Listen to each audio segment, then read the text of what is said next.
Sawa tano.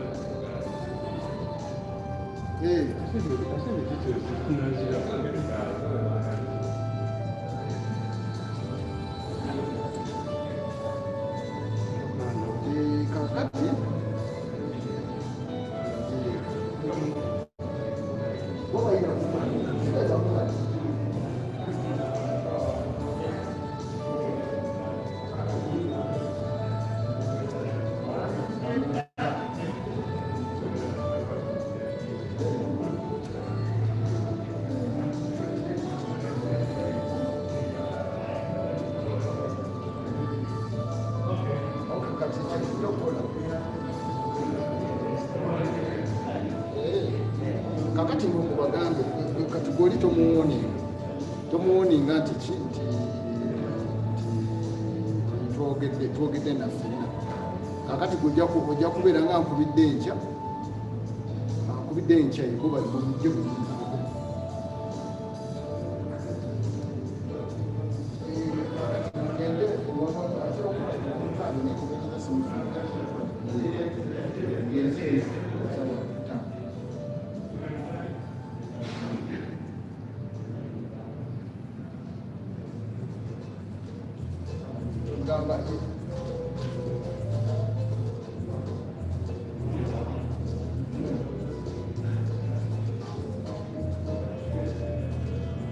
nenze njamukubira nkya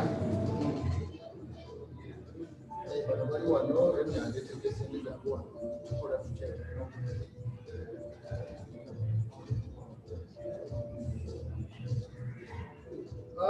buze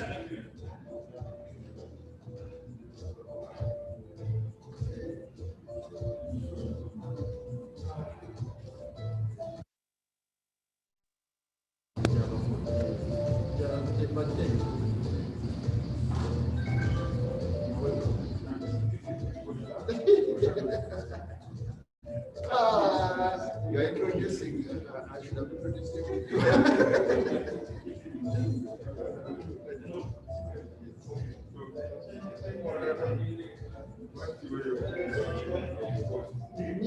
Yeah, okay.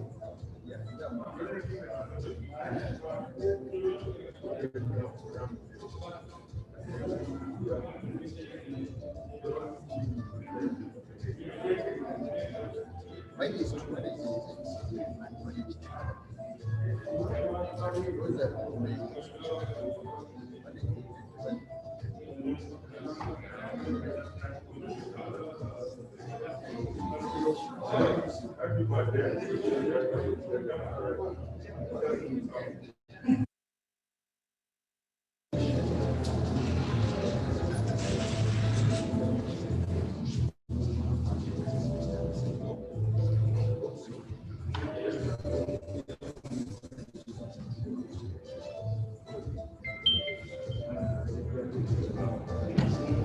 Yes. Okay. Congratulations. Thank you. Yes. No, this is judicial officer. Mr. Mushabe is the principal assistant, a personal assistant, deputy chief justice.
It is him. It is him.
Just drink, and it should be selfish within the event. Yes.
How is practice? Okay. That is good. I know so many things are happening with the legal consequences. We hope we'll get some sort of. Yes. I'm still how is everything? Professor, this is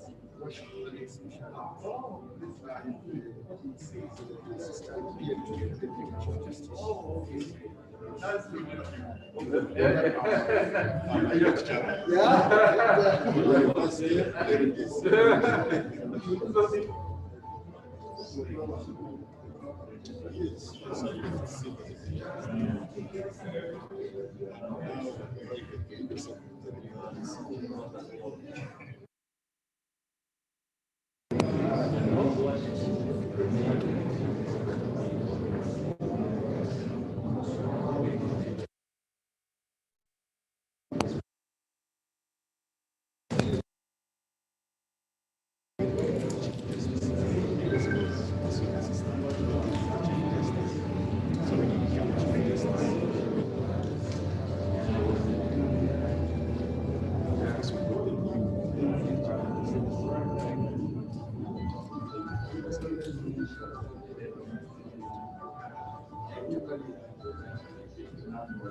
So it's right at the center of power.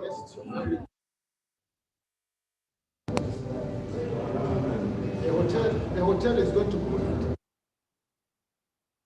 because we're observing this for peace, but we have informed that if those sanitizers are used, they should remain, otherwise they're going to try to provide basket for any bottle that will be taken away. I don't want any extra charges.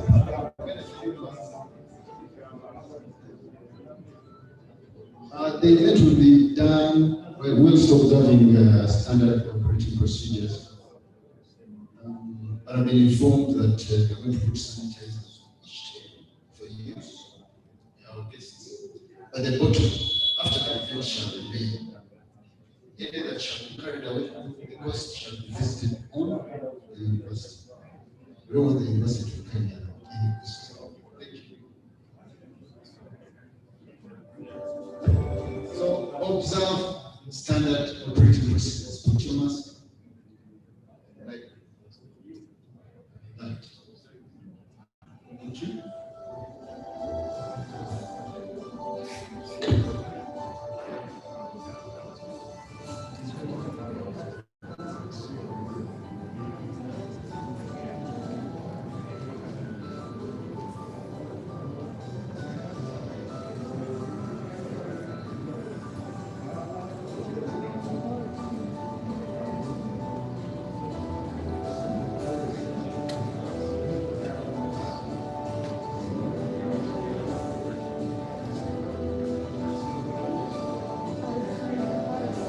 As we wait for this, please observe the SOPs. So it's time for you to, for free, interact with the neighbor. You have seen so many posts on the social media that you are as wealthy as your network. So please know your neighbor, know what he does, know what he or she does. Okay.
You know Mrs. Bwengye. Sure, I don't get you. You've seen her? Okay, I will reach tomorrow. So that's Martin.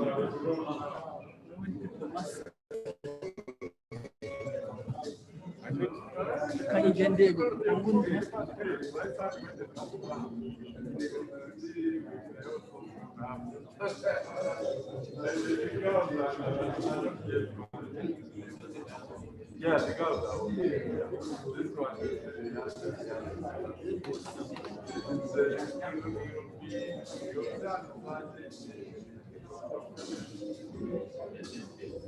yeah, yes, yes. Yeah, you know, I know, but I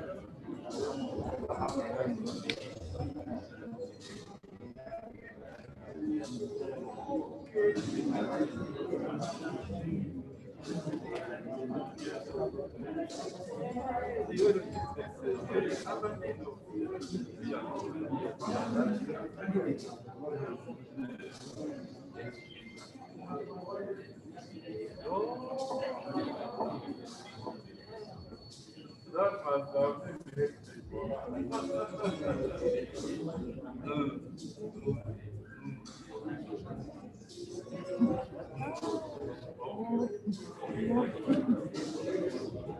Marco, papi, yo, hace una capuchina, una capuchina. This is capuchina, you will bring shampoo. You never shampoo, but it's your.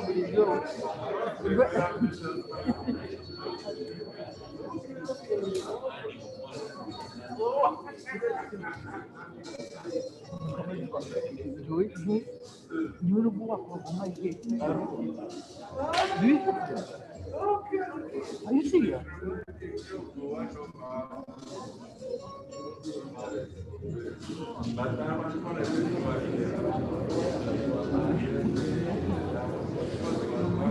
Masa, masa gani?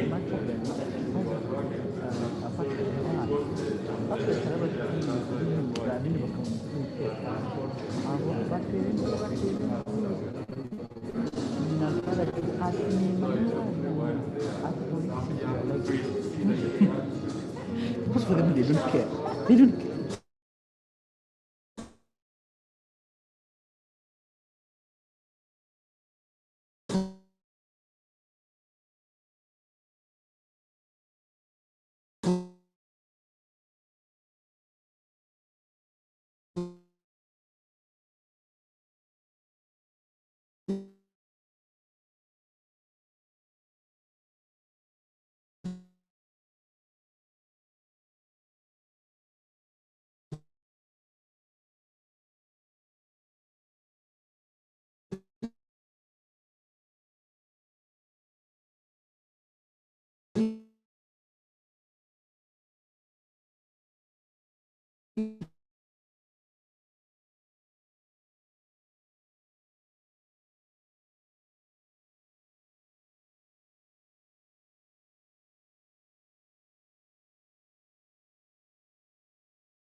Okay,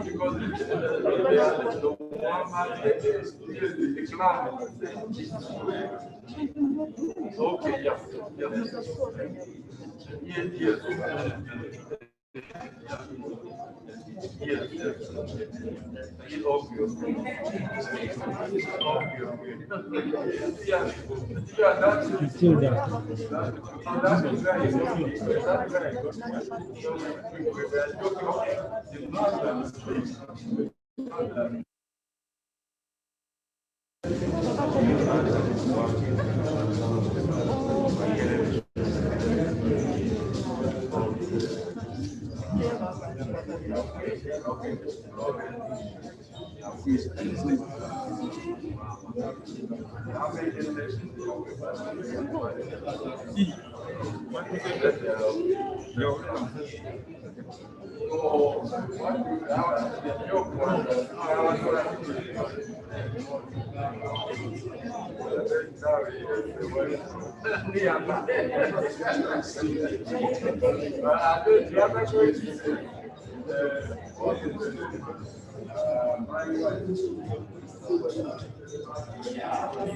we were joking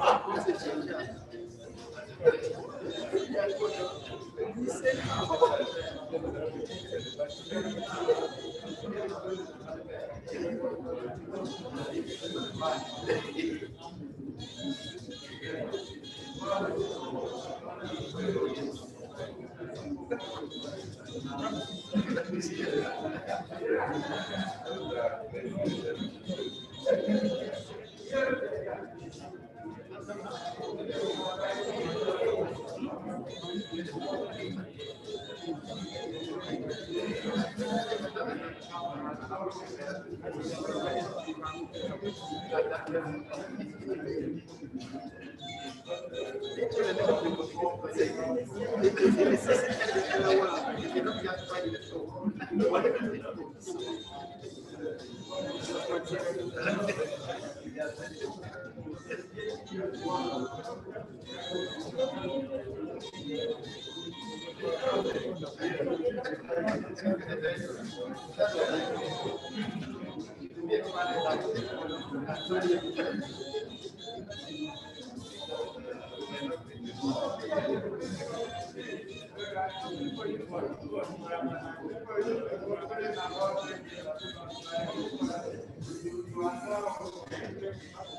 it's not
Let's all be ready. Our guest of honor is about to enter here.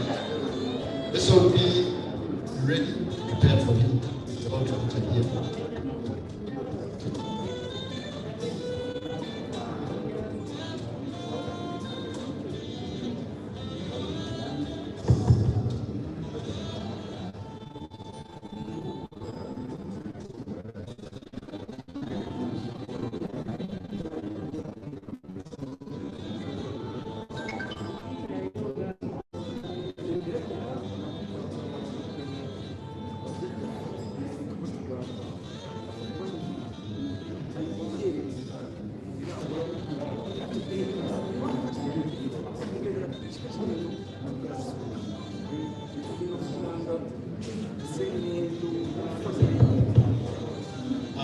We shall all stand in readiness for our guest of honor, the Deputy Chief Justice of the Republic of Uganda, about to enter here. We'll also be observing standard operating procedures. The mask up to our guest of honor is here, so we all should rise. Deputy Chief Justice of Uganda, you're very welcome to this place. Very happy to be with you here.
Before we take our seats, I'll ask Dr. Brother Yiga Andrew to give us a small prayer and then bless this occasion, please.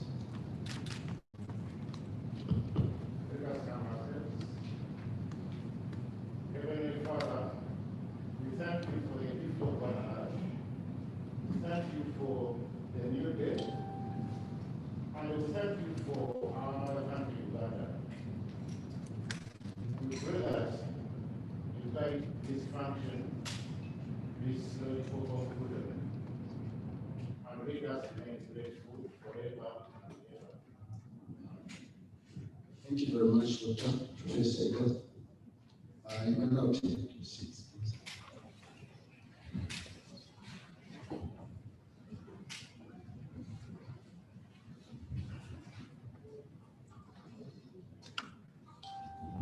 Our guests today, my Lord, the Deputy Chief Justice of the Republic of Uganda, Honorable Richard Bwengye,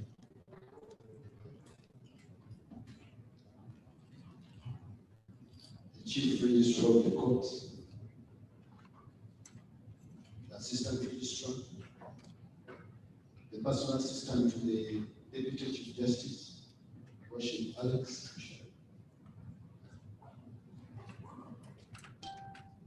the Vice Chancellor of the Uganda University, Professor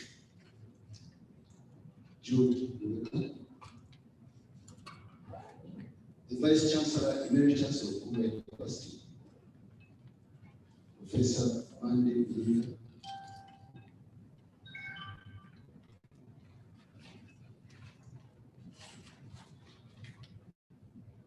the deans of the schools of this event, Dr. Shekat,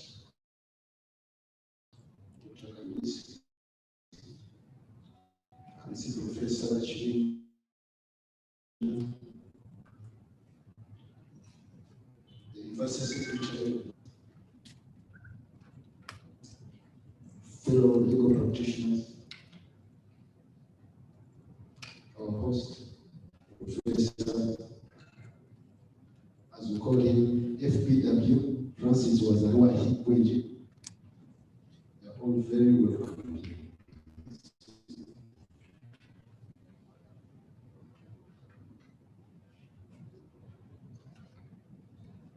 On behalf of the University, Uganda University, on behalf of Professor Wazarwa Bwengye, I'd like to welcome you all to this event to which the Deputy Chief Justice has been invited to come and launch a book written by the great man, Mr. Francis Wazarwa Bwengye, the Dean of the School of Law from Uganda University. The book, a second edition of the book, titled The Legal Practice in Uganda, the Law, Training, Practice, and Conduct of Advocates. I have personally read the book, and it has been written very well and meticulously by Mr. Bwengye. It is not his first book. This is a second edition. Mr. Bwengye has written before. His first edition was actually written about 20 years ago, 2002. Mr. Bwengye, once seated next to the Deputy Chief Justice, is an academician. He's a legal practitioner. Matter of fact, he's the founding partner of Bwengye and Company Advocates at Station Road. As academician, he's the Dean of the School of Law, Uganda University. He's also a renowned politician. He has stood before for the highest office in this country.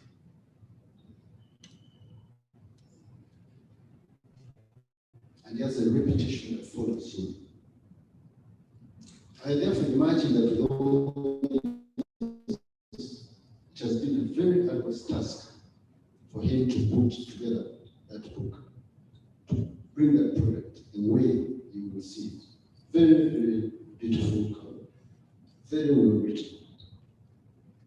Indeed, we feel very grateful and happy. All of you will spare the time. You're very busy people. You spare this moment to come and be here with us, with the university. Our university is a great university. I've been sharing with the dean, with the vice chancellor. Many years ago, we used to teach under trees, but it has become robust. It has become vibrant, and people from Uganda University should clap for yourselves, because it has been pushing very far. And the call is for all academicians: if you don't publish, you perish. That's the old adage. If you don't publish, you perish. The dean has placed a challenge. My fellow lecturers, if you don't publish, you will perish. Personally, I have a book that I'm writing, The Law of Evidence in Uganda. I've been challenged, you've been telling me, Cornelius, you should write. And I felt that we don't have that culture of writing. And I've been tired of quotations. A professor from the University of Witwatersrand states, my brain gets numbed by that. So I want students, I want legal practitioners to say in Muchiri on the law of evidence, or in Wazarwahi on the practice of law in Uganda. I think you've done a very commendable job.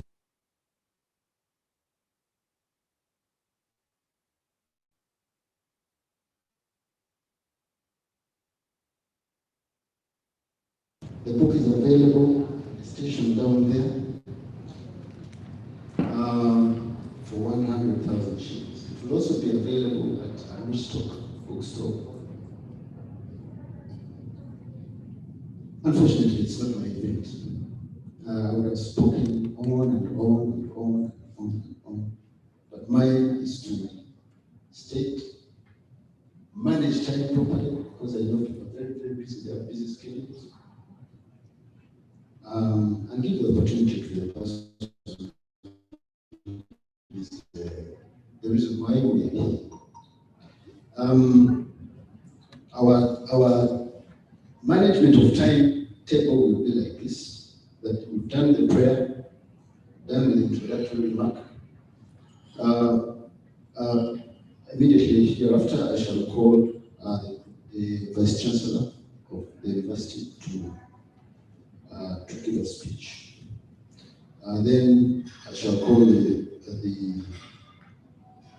Associate Professor Shadat Simakula to give a review of the book.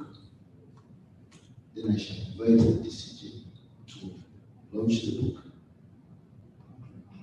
Then, of course, the person who we are here will come and say to you. And definitely, we shall have a drink and something to eat at the end of the event. Thank you very, very much. Again, and welcome here. And I thank you for sparing this moment for us. Please.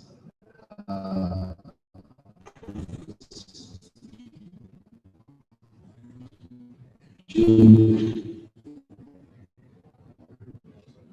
acting Vice Chancellor of the Uganda University. The event is being managed, we're also observing standard operating procedures, the mask, and also the sanitizer please use it. Thank you very much.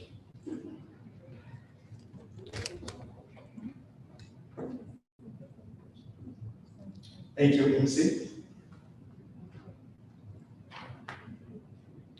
Your Lordship, Deputy Chief Justice, Kuma University Board of Trustee members present, Kuma University Council members present, members of Nkumba University Management present here, all staff of Nkumba University present, all other invited guests, ladies and gentlemen, all protocol observed. It is with great honor and pleasure that I welcome you all in your respective capacities to the launch of the book titled Legal Practice in Uganda, the Law Training Practice and Conduct of Advocates, authored by Professor Francis A.W. Bwengye. Thank you all for gracing this occasion with your personal presence, and as in Kumba University, we are really grateful. In a very special way, on behalf of university management staff and all Kumba University stakeholders, I take the opportunity to warmly welcome the Deputy Chief Justice, who will launch the book this. We dearly missed your presence as a chief guest at the 23rd graduation ceremony that took place last Saturday due to your very tight schedules. But nevertheless, you are here in person to perform a noble task of launching a book for our staff and Dean, School of Law, Professor Bwengye. Thank you for accepting to do this for Professor Bwengye and for Kumba University. In the same spirit, I'm very pleased to welcome all other academic staff of Kumba University and other sister universities who are practitioners in the field of law to this book launch. I just want to remind you that what we are witnessing today is in response to the phrase, publish or perish. What Professor Bwengye has done is to make sure he puts his research views and ideas together so that they do not perish. Statistics in Africa show that there is low publishing culture amongst the population, and we need to change this if we are to depend on localized content to develop our continent. I therefore congratulate the School of Law for Kumba University and Professor Bwengye for having worked hard and produced such an important book for the country and beyond. We all pride in you and urge the rest of your colleagues at Kumba University to emulate you on this achievement. I'm particularly happy to learn that this book will provide some practical advice on how lawyers can be trained, how they can effectively practice, and how they can carry out their work as advocates. This useful book will go a long way in improving on the profession, most especially amongst the young advocates of today.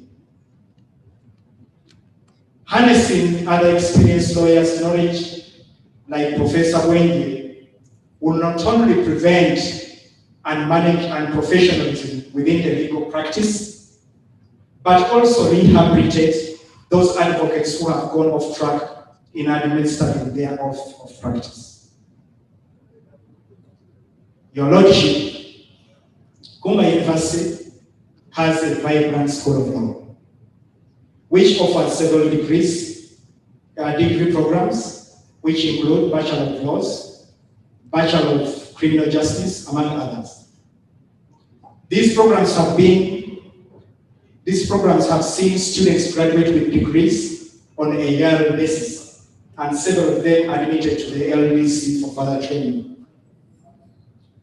The practicing lecturers in the School of Law have been very instrumental in preparing these students for the legal service provision. It is therefore not surprising that such a book can emanate from the school to be useful to the rest of the legal fraternity, both in Uganda and the rest of the world.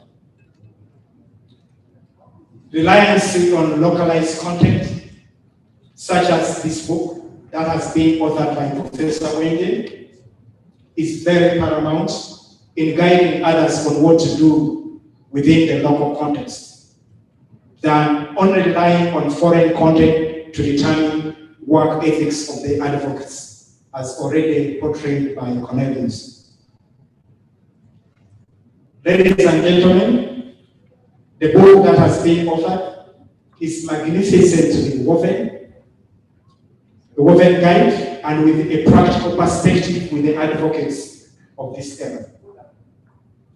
Through well-researched ideas and views, the book provides tips and legal practice and supports in preparing law students within the profession. We are proud as Uganda University that the minds that prepare this book have already impacted on our alumni, and good fruits can be seen within the legal fraternity.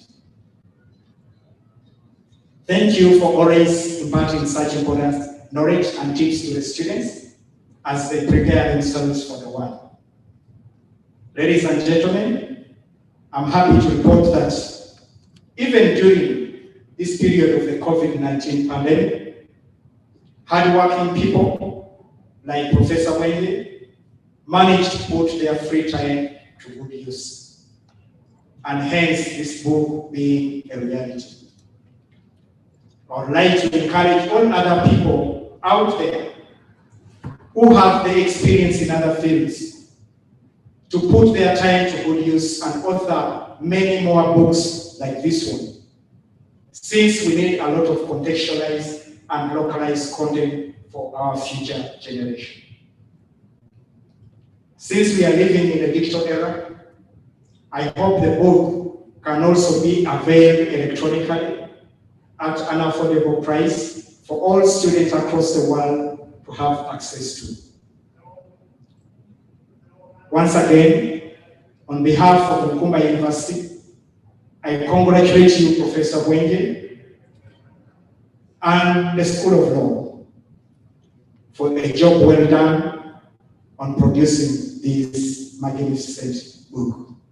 I thank you, and I owe you.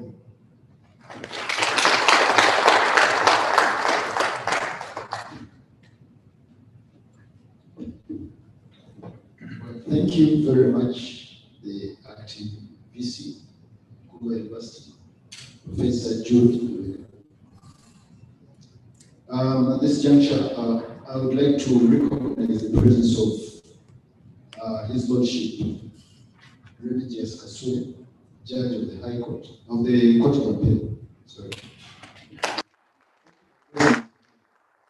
Also received, I would like to convey the regrets of His Lordship, Honorable Justice Geoffrey Chiria, who could not be here.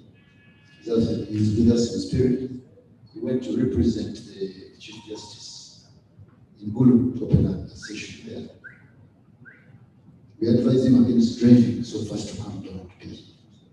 But we know that he's with us. Well, again, thank you very much, Professor. At this juncture, I would like to call Associate Professor Shadat Semakula, the Dean of the School of Law, Uganda University, to come and give a review of the book. Thank you very much, Associate Professor.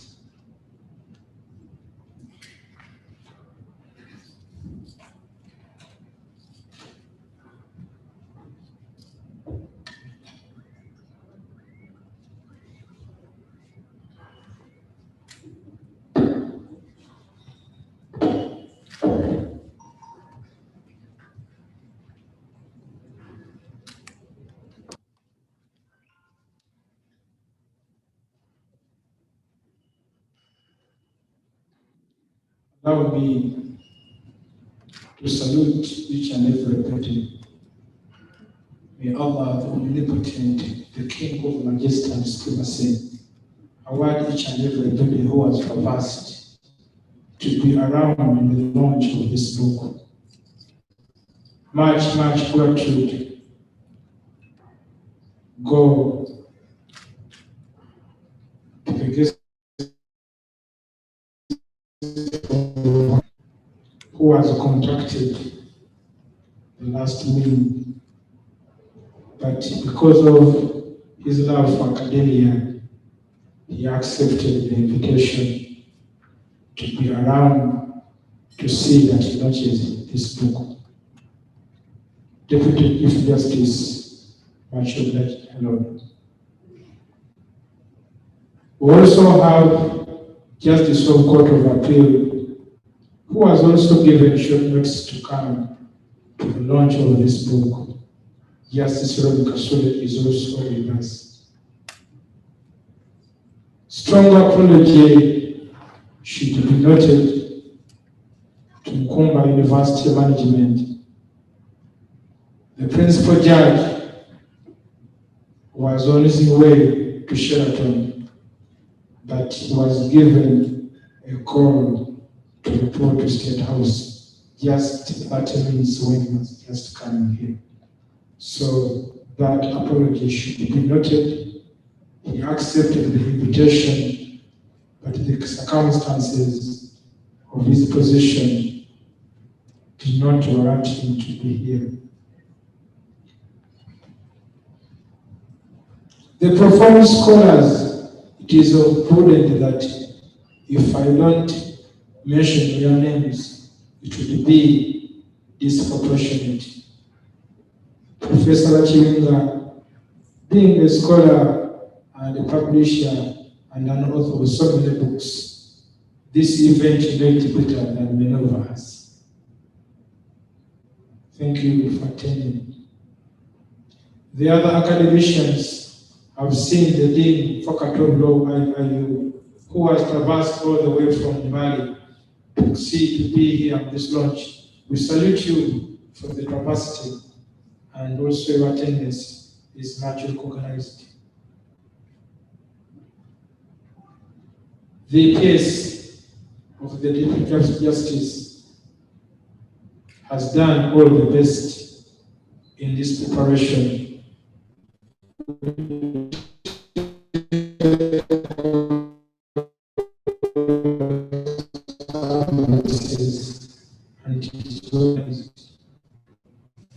And academicians, indeed, this is a milestone and also a yardstick for others to make research. In my prognosis, in Uganda, we have a problem of writing books. However, I also noted, and I was named Deputy Chief Justice, Justice Bwengye. He requested me that Doctor has a Dean of Faculty of Law and a lecturer. Please convey the message to all faculties and students. The attitude of our lawyers has to change. That our attitude is not the attitude of professionals or legal profession. What do you mean? Keeping time. Issues of ethical conduct, etiquette, and decorum is said this should be emphasized throughout our lectures if we want to keep the legal fraternity to be an international profession. That one I was told when I went to his office, and allow me that I have conveyed the message he told me when I was in the office. So without wasting time, let me put on the slides. This book was written in a clear format where Professor Bwengye explored most of the gaps in the legal practice and training in Uganda. Whenever we write books, publishers always ask one question before your book is published. what is the audience of this book. The audience of this book, first and foremost, the judges who deliver judgments.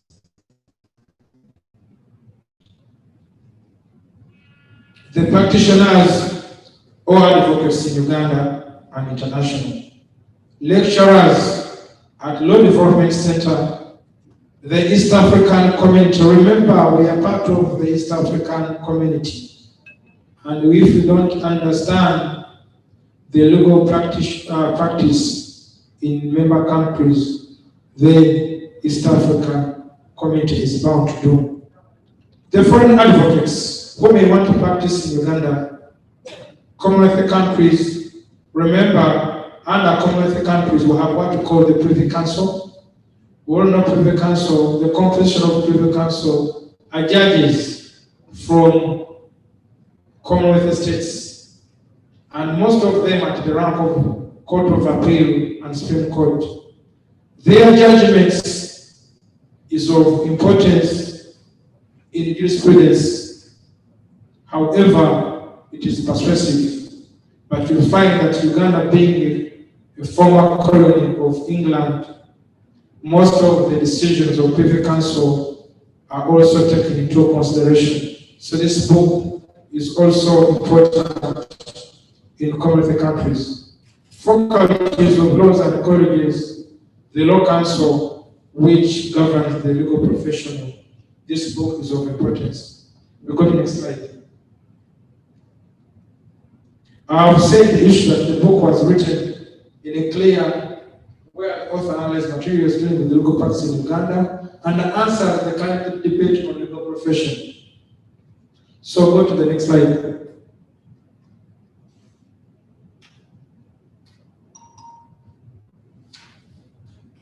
In summary, she looked so much on the evolution of legal profession in Uganda.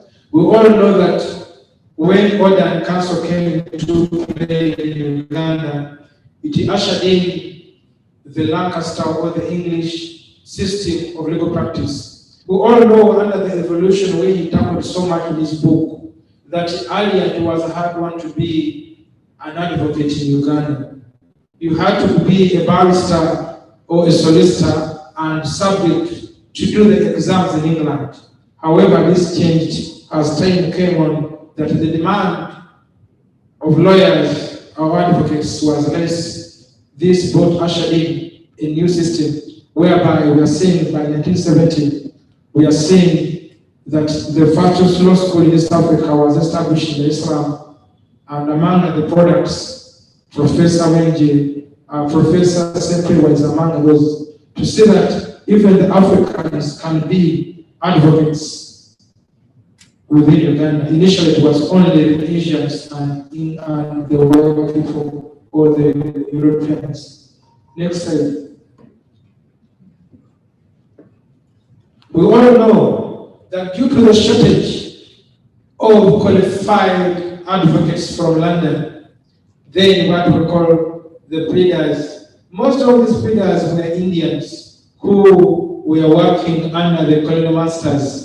Hence, remember, before the word advocates, initially we had the word pleader was used than the advocate or a barrister. Next slide.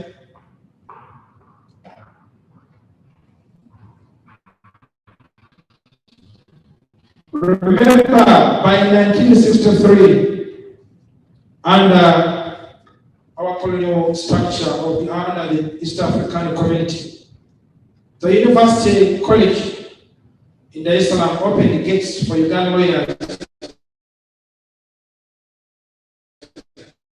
because it was only the first College of Humanities to teach law.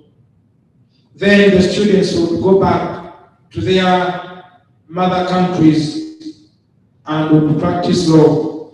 It should be noted, among the performing students is the current chairman of the Law Council, Professor Sempre Frederick, who is also an advocate, and Nakatende and Sempre advocates. Now, next slide. By 1970, the Law Development Center was established in order to provide postgraduate diploma for professional training for enrollment at the bar, composed of advocacy, legislative drafting, accountancy, legal aid, and advice to litigants and accused persons. Makerere University commenced the Department of Humanities, so law was seen as a topic or a department within humanities. It was not independent. And we know by 1956, the Uganda Law Society was formed by ordinance as a body representing lawyers. But at that time, we had very few who were Indians. As I talk now, this has expanded to other campuses of Lila, Mbarara, and they are going to expand to Mbali.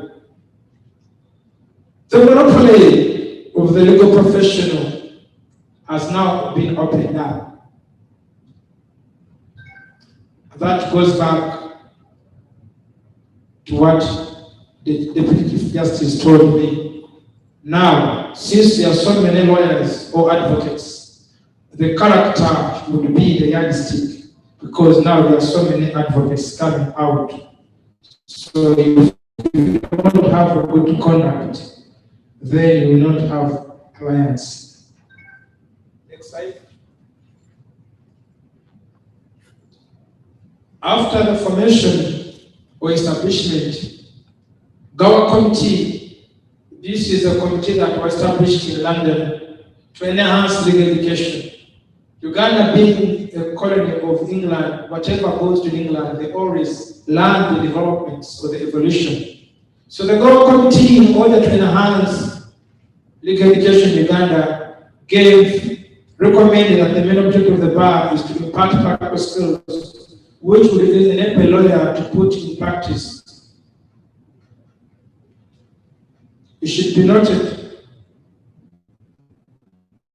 that it gave guidelines of who should be considered. Among them that were taken into consideration to the bar is the O-level, then applicant with a degree from a recognized university to teach law, or a diploma in law. Another committee was reading the Gawa Committee, also being the Chief Justice, also made some recommendations and observations that the bar should be enlarged to cover other subjects like intellectual property, taxation, international business, accountancy. It should be noted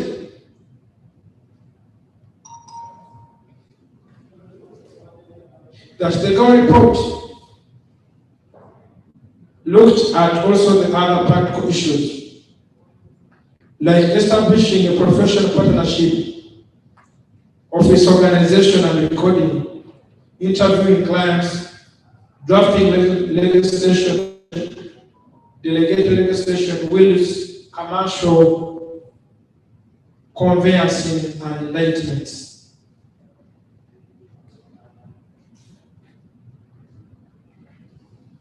It also taught that in handling criminal prosecution, civil litigation from time to time, we should give more and also train the advocates who had irony of liquidation of insolvency, which was never covered, which they thought should be of importance.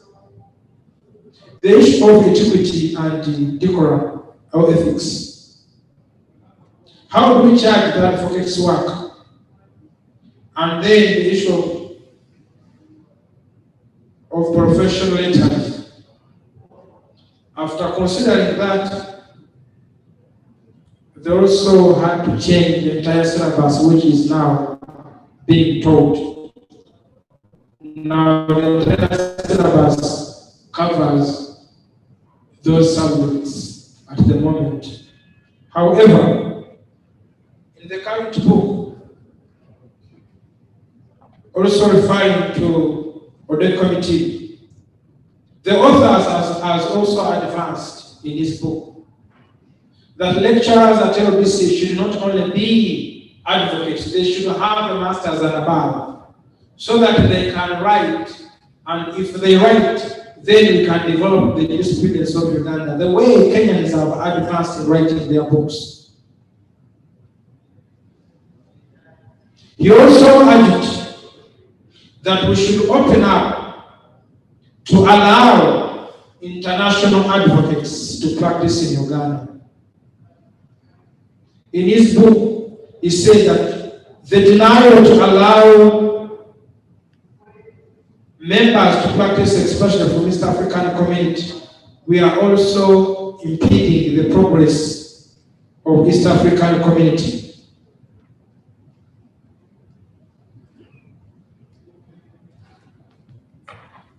He also said in his research that the time advocates, the lawyers, students get to know that the bar is too long, and the other time was guest of honor that somebody does not is refused or declined by the Chief Justice. There is not another leeway to enroll the bar, and he thinks maybe we need revision in that area so that if a person is denied, there is another chance how it could be enrolled.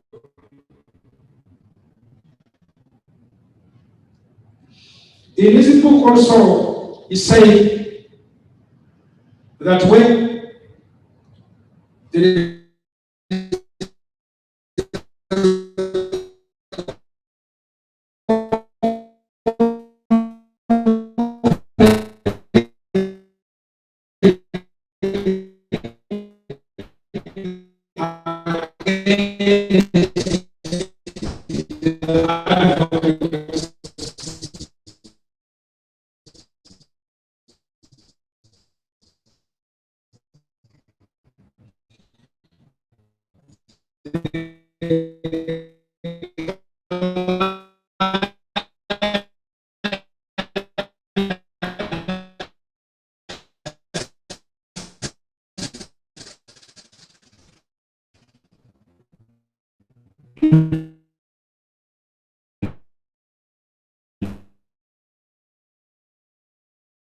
not get to know how the matter was set up.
after the delivery of the judgment. Next slide.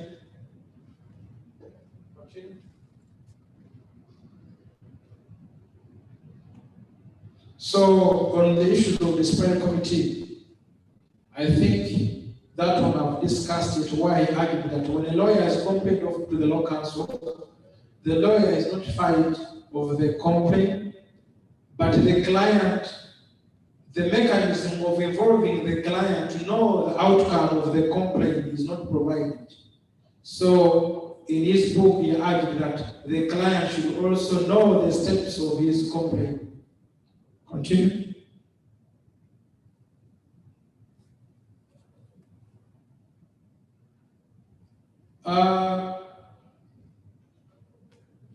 In his research, he was considering the UK profession, where the UK profession, the advocates are allowed to make adverts. He argued in Uganda, you find the medical profession are allowed to make adverts. Why is it a bar to the professional profession? So he has argued we should open up to allow the clients to get the services needed in the country.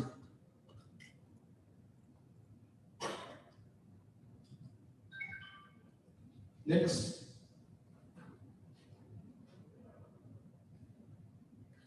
It is common that at times there are some lawyers who commence presentations without clients' instructions, or at times when a lawyer, an advocate, was stopped by a client, but they always continue presenting the clients. And in his book, he said it is damaging the legal profession. Next slide.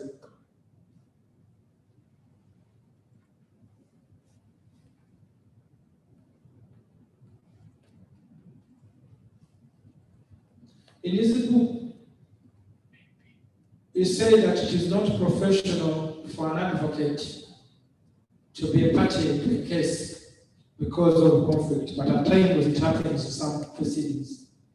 And said where an advocate is purchasing property or selling the client, full disclosure of relevant information should be provided, especially when an advocate is also dealing with purchasing of property of that very client. Next slide.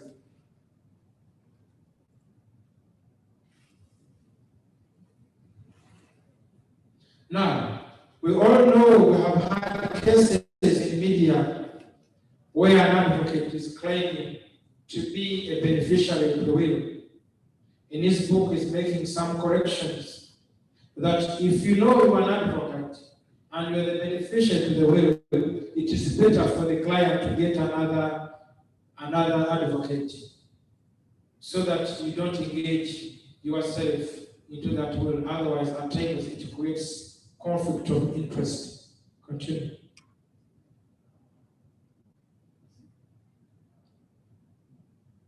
Next. Next.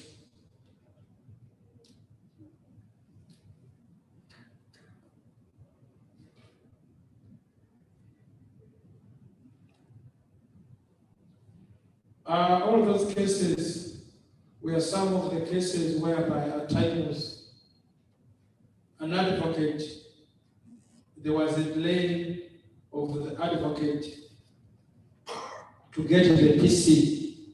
This one has brought a problem that at times the lawyer is stopped from presenting the client because of the PC, and he was calling bodies to expedite of giving practice certificates to the advocates.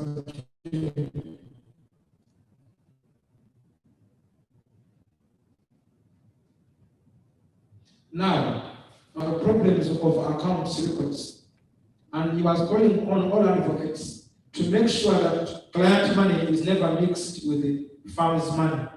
That at times it creates a crisis in management. Next.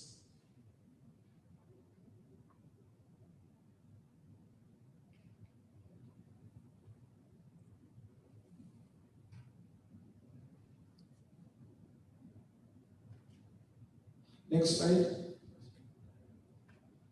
Next. Now, the chapter 7, because of time, it was more on advocacy, remuneration, and taxation of costs. Where he said when he was making research on taxation, he advanced his research that if you find that you have been overcharged or been taxed, then you can appeal so that the registrar can look at the tax of the case. And the party must log his bill of costs with receipts for disbursement and fix the matter for hearing. The problem, most of the advocates complain, but when you come to evidence to be adduced before the registrar, the evidence to support the claim is not attached or it is not provided. And in this book is calling on advocates to clean up so that all financial transactions, you have evidence. Continue. Charging excessive fees is a common factor. Lawyers charge according to the case. If he's having a case is about receivership, if it's about property, you'll find that the fees are so exorbitant. So he was calling upon the professional body to comply by the profession, charging fees that are proportionate and are subject to the Advocates Act, so that they do not find or they don't get challenges and also destroy the legal profession.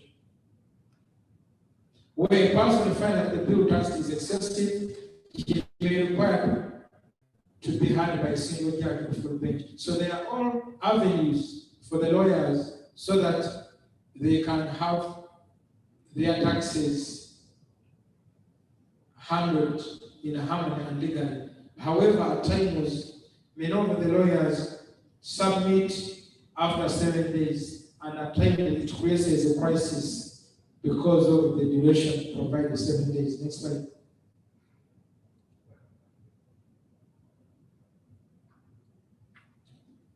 Go to next slide.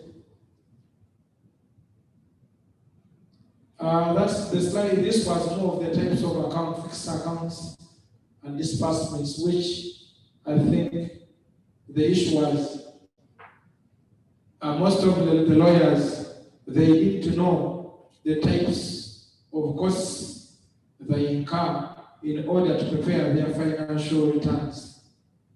Next. So this is the magnificent chapter.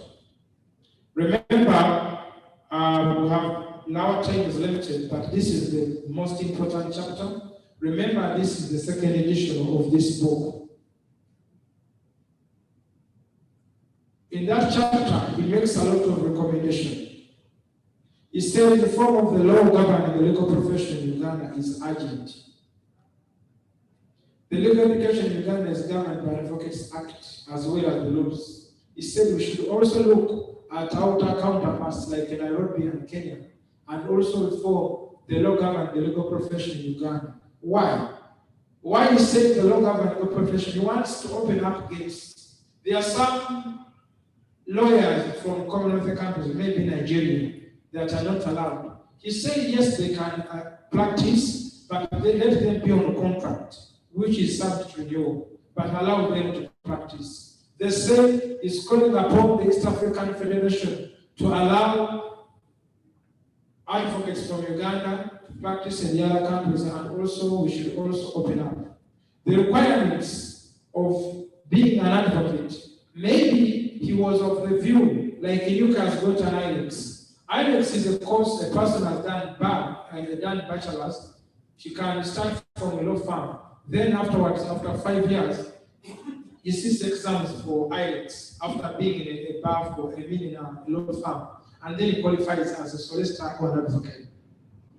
The other issue is maybe Gideon, why you are saying about changing the law governing the legal practice. Gideon in England when a person has done a degree, maybe chemistry, after he has a degree in such a subject, he only has to do the 7 compulsory modules and becomes a solicitor or a barrister. For example, Lord Denning was a chemist.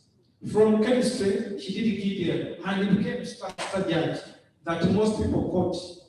Why would we think that everybody to do law has to go to square one to do bachelor's, first year, second, third, fourth? Then also, in his argument, by the time Justice Butela was doing his bachelor's, they only did 3 years.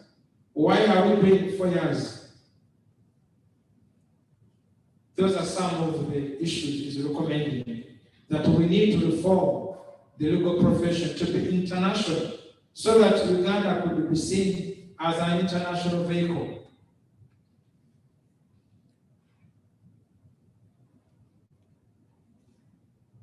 So postgraduate power, which excludes Ugandans who qualify from other universities other than those recognized by legislation, should be lifted. So the Law Council has mentioned the universities that are supposed to teach law, but is saying that there are so many universities in East Africa that if the degree is recognized, let them join the bar. LDC should stop the bias towards litigation and consider more legal practical and consider ADR. Indeed, to the advocates, gone are the days where litigation becomes the source of income. Alternative dispute resolution is now a core. In December from 1st to 23rd, I was traversing the entire Uganda where I was hired by the Judicial Service Commission to go and train all the High Court circuits on alternative dispute resolution, especially mediation and locus. There are some cases that could be solved in 2 days if a neighbor have a crisis or an argument over a boundary of land. 2 people can mediate and that case is solved. Such cases go to courts and they take too long and they create a backlog. In my advancement, as I was lecturing the judges of High Court, I told them that much as some advocates argue that ADR is not mandatory, please use the way English courts do. Under Rule 18, a judge is at his discretion to order the parties to mediate the case. Failure, she can give adverse judgment. Even if a party has won a case, that party, his compensation could be reduced because of his failure to comply by mediation. The issue of locus are also advanced discussed in the case of Rusanja. We all know that the case of Rusanja ignited both political, social, and economical contestation all over the media. But had the judge of Naweo visited the locus, such issues would be avoided.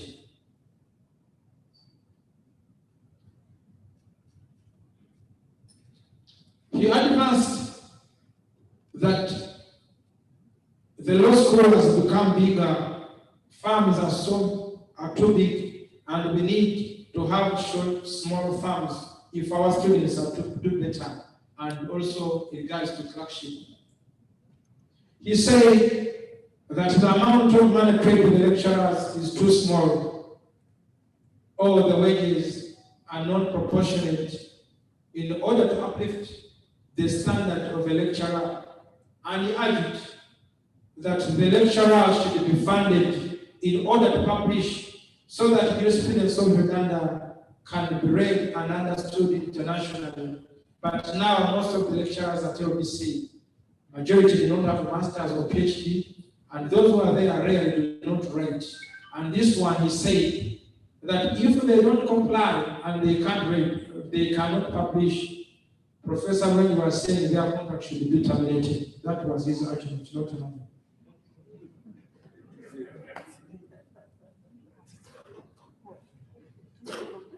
He further argued,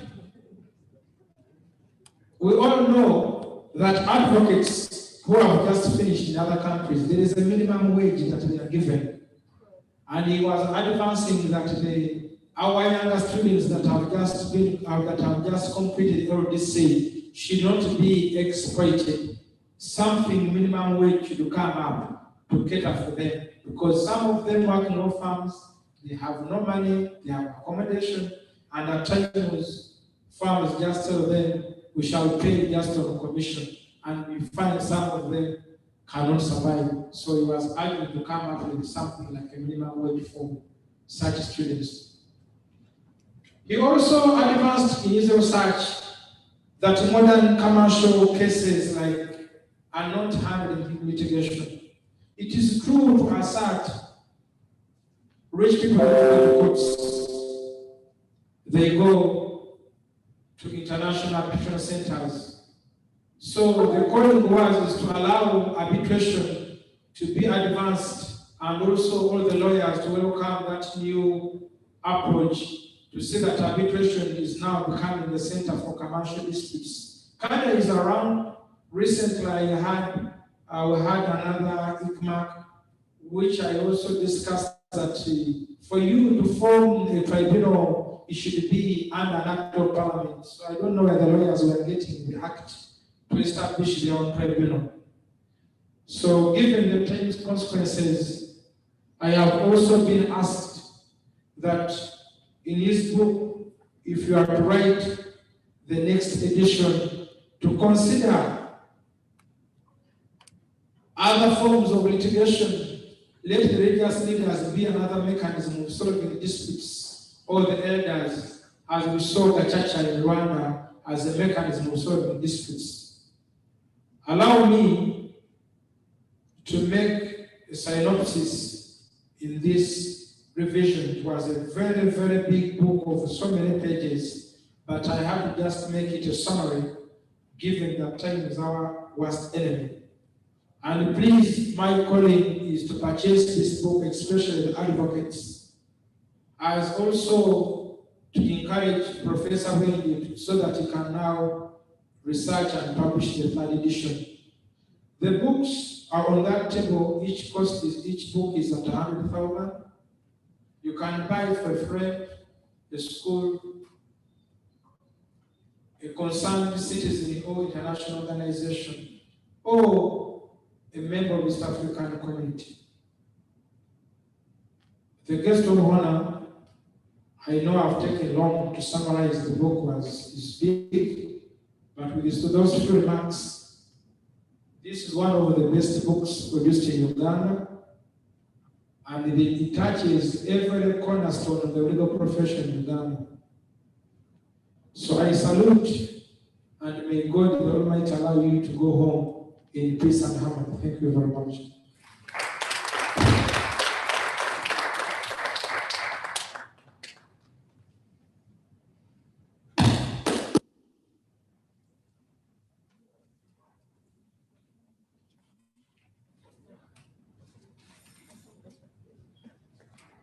The associate professor, thank you very much for the review of this very, very well written book.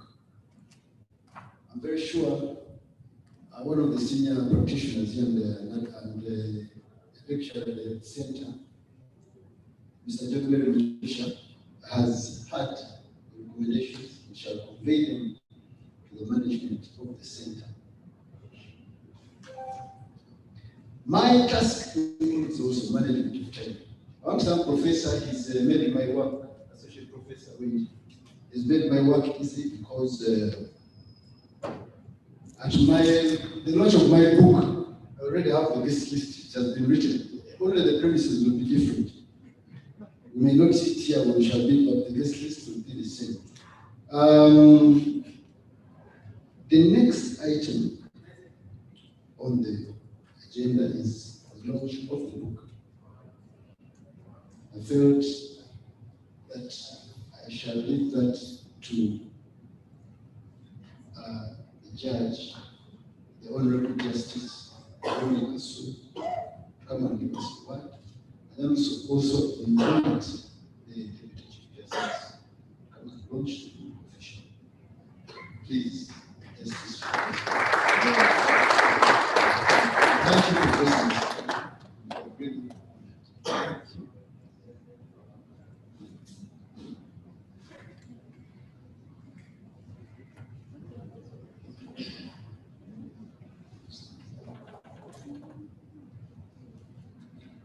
Thank you, MC, my Lord Deputy Chief Justice.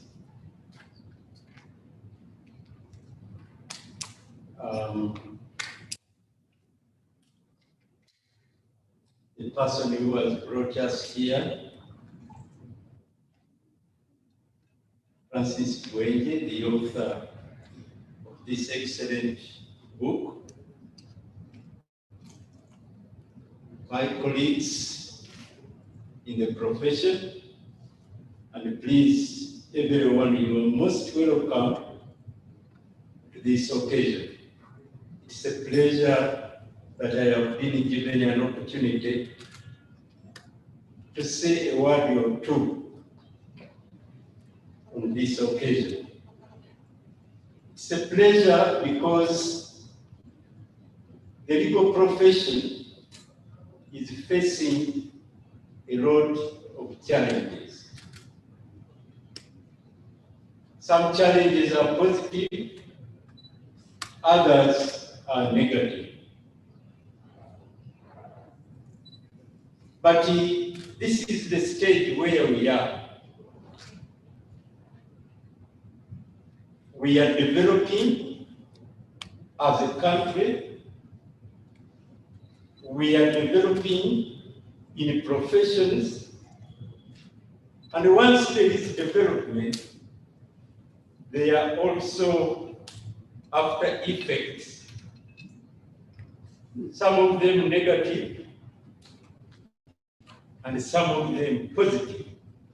The challenge is for us to advance the positive ones and to deal with stopping the negative ones. We thank Professor Bwengye for this work. He has made recommendations in chapter 8 of the book. And he has mentioned certain issues which permit me to say a word or two about them. Professor Bwengye represents the academia. And I want to put a challenge to the academia, legal academia. Please come out from being theoretical, from being lecturers passing on information and legal knowledge to those of us who are pursuing law. But come out and make the law reflect the core values, the core effects, the core real life that is going on in our society. Come out and be critical of what the courts are saying. Is it right? Should there be improvement here and there? Does it reflect, the decisions reflecting the core values of our society? Or do we need to improve? Do we need to adopt? Do we need to put in values at an international level, local level, regional levels? Like it has been said, and the book brings it out clearly, we have now expanded. First, it was Dar es Salaam University, only in East Africa, offering opportunities to pursue law. Then Makerere, and I am a pioneer student of the law school at Makerere. But now, universities, Nkumba, Mbale, UCU,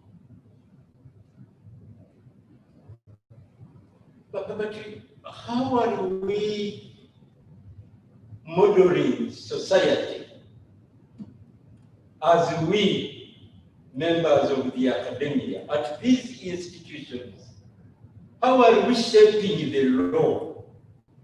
How are we contributing to the reform of the law, to the research into the law, so that when a matter concerning the law comes up,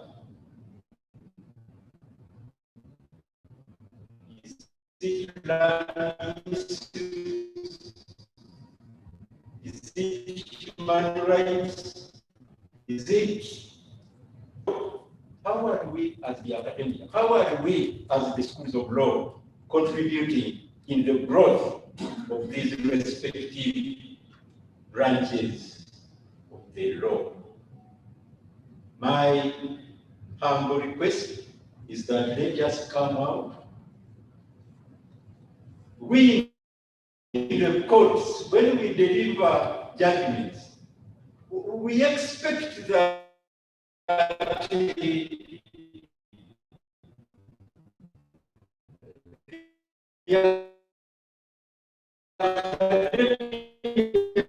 is going to look at it. This is positive, necessarily in an abusive way, but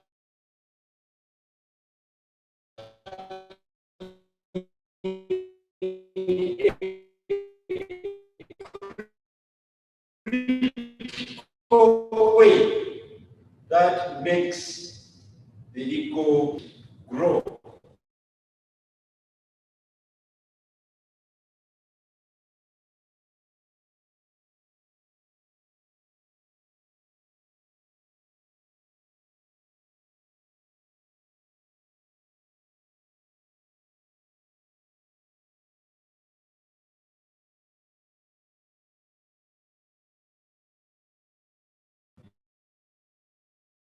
Represent the values of society aspect.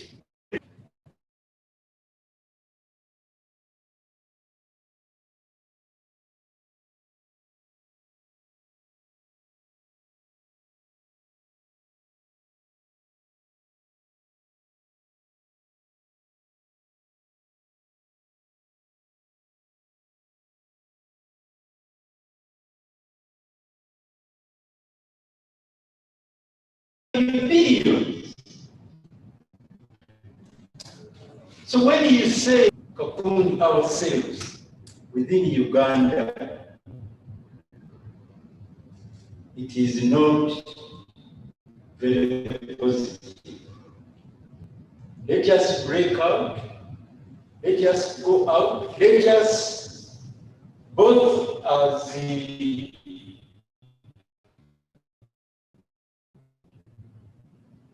schools of law, but also a firm. We have Indian associate firm. And once we begin from there, then let us put the pressure so that the authorities that be allowed the opening up. Time had come when actually we were flying from here and going to Nairobi. You go to Entebbe, leave the vehicle there, go to Nairobi, then come back in the evening. And this was positive. So that we are able, first and foremost, to bring our legal knowledge and experience from the whole region together, but also to be able to expand in terms of legal practice. So, as schools of law, as the academia, please expand also and use the interactions you have with the universities within the region and internationally, so that we can make the legal profession grow and be wide, and we make arrangements to ensure that if there is need for outsiders to come and practice, do a case here, then we get a reciprocal arrangement so that for us ourselves also we can go and practice in those countries. The question of advertising, it is mentioned in the book.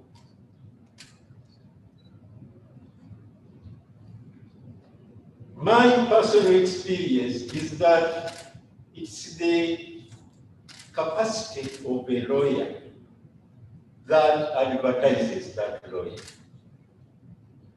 And once a lawyer carries out the work very properly, clients will be able to look up that lawyer and be able to secure the services from that lawyer. But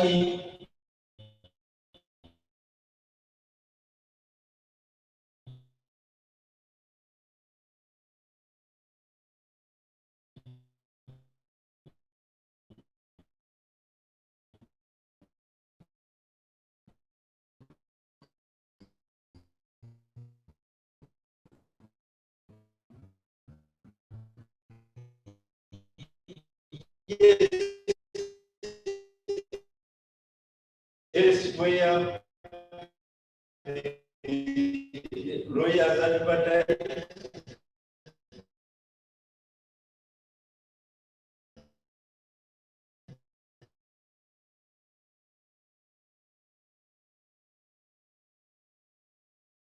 And there is no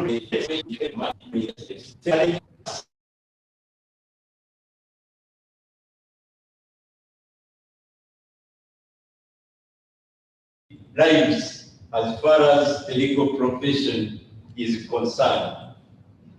And we invite the academia, we invite the legal practitioners.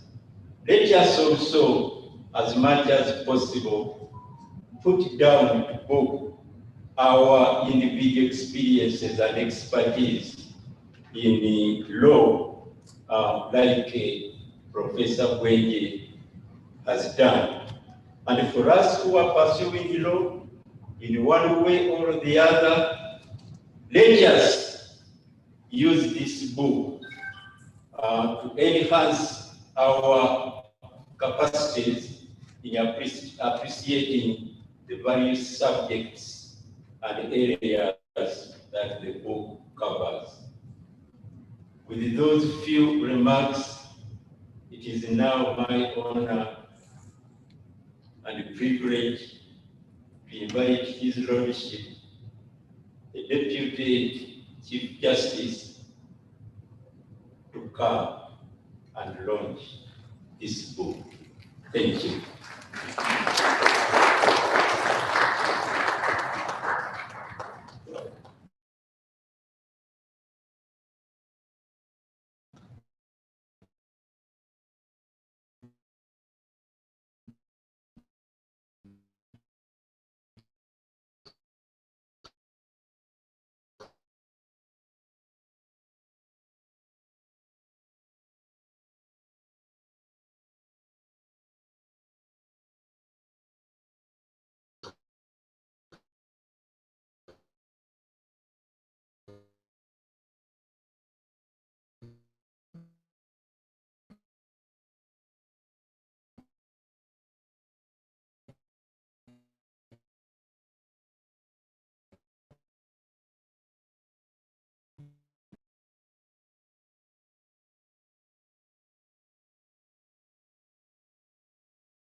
I've had opportunity to read the book. It is a very useful book for all categories of legal practitioners. The professor has done an excellent job.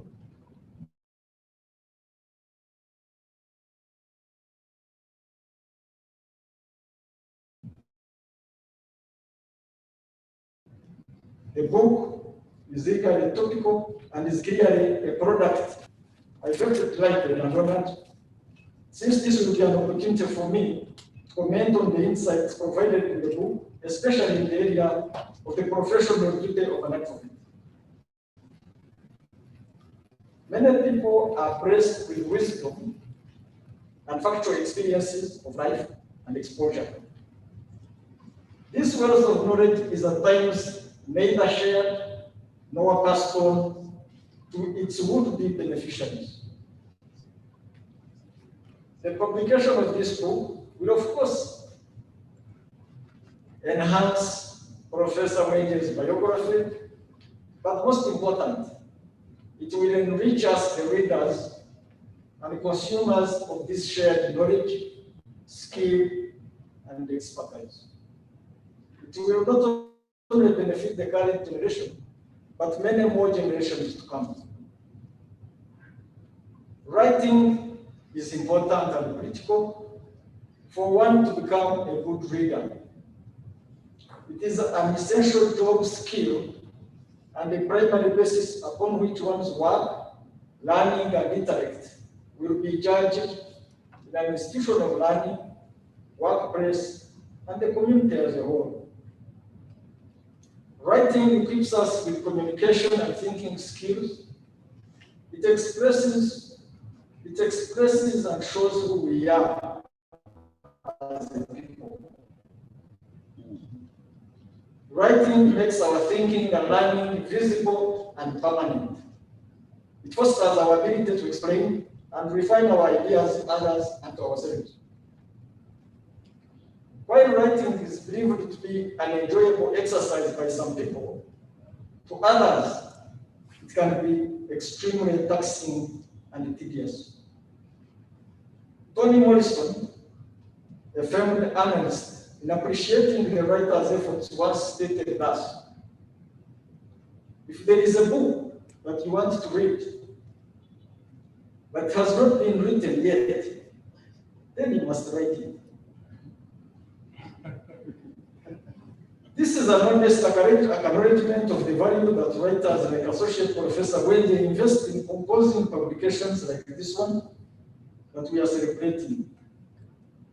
Writing preserves ideas and memories. It allows us to understand our lives better.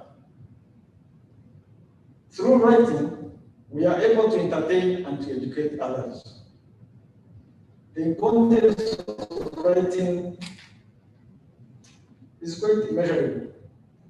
I find the words of Carl Sagan, a renowned 20th century American author, quite relevant for this occasion. He states that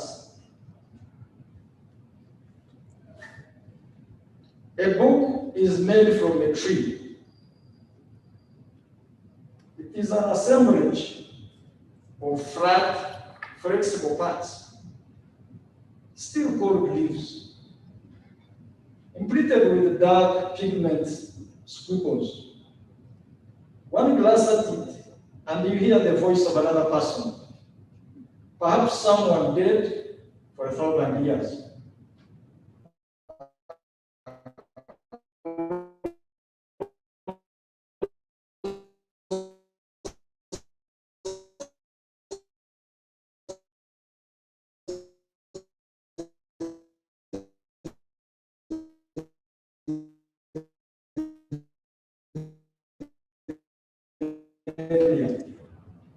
The author is speaking.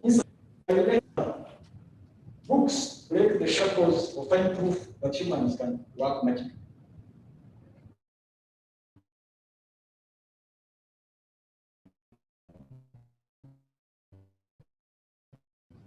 Not here, Gerber, modern times stated, writers live twice. We thank Professor Bwengye for this lifetime achievement.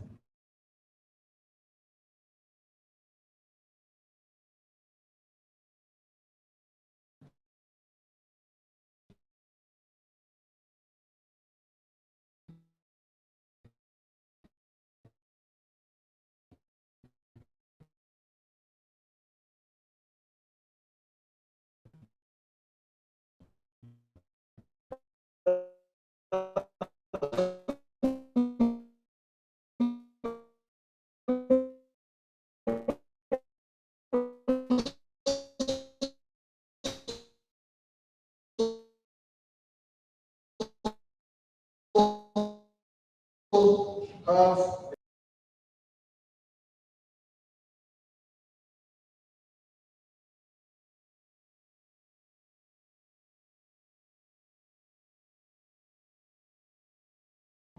for students of law, they would find the book handy. So would their lecturers, and then the practicing members of the bar and those of the bench. For people who have just left the road home and center,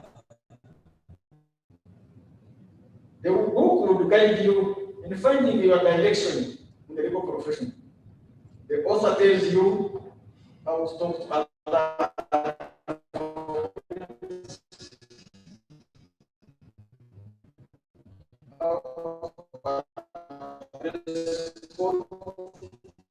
and how to conduct yourself.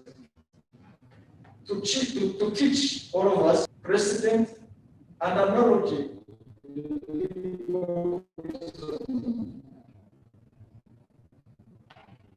I found from the book the historical development of the legal profession in Uganda particularly interesting. As in practicing the legal profession, it's always have duties and obligations towards their clients, towards court, towards opposite counsel, to themselves, and to the state. These duties have been well expounded upon by the author in chapter 5 of the book we are launching today. I'll talk about some of them. That the advocate has a duty to his client. The reputation of an advocate, and in fact the reputation of the legal profession, depends upon how the client is handled. Associate Professor Bwengye handles the topic well in this book. The starting point is for the advocate to understand his client. The majority of litigants in our country are not educated, and they are generally poor. They do not understand our legal system, nor do they trust lawyers that much. The trust can be built by explanation and education by the lawyer and the client. The relationship between the advocate and his client is twofold. It is a relationship that is contractual and fiduciary. The advocate's obligation is to make his client understand him and understand what they are handling. While this relationship may end up upon the final execution of the advocate's instructions, the advocate should ensure that he keeps the secrets received from the client in the course of conducting the instructions given to him. I would add here that if we build trust through the clients, the legal profession will be respected. He tackles the advocate's duty to his colleagues. According to the professor, an advocate has a duty to his fellow advocates. Advocates are like brothers and sisters in the profession, but representing diverse interests of different clients. Clients are not permanent. They come with a case and leave once the case is done, while the advocates continue to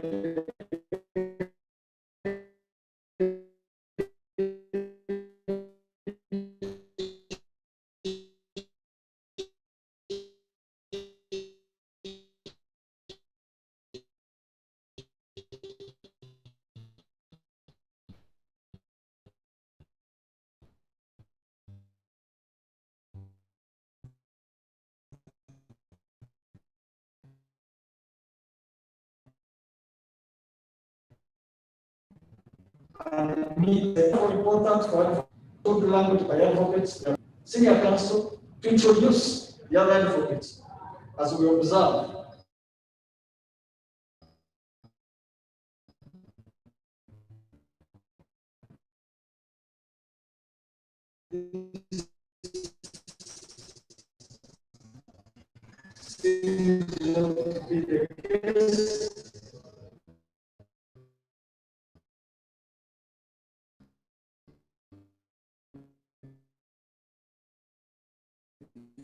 The advocate, they help by giving relevant authorities and the law, as well as all the facts and evidence for the court to reach a just decision. Advocates should concentrate on giving the facts as they are known to them and not to conceal the truth or come up with falsehoods. They should not mislead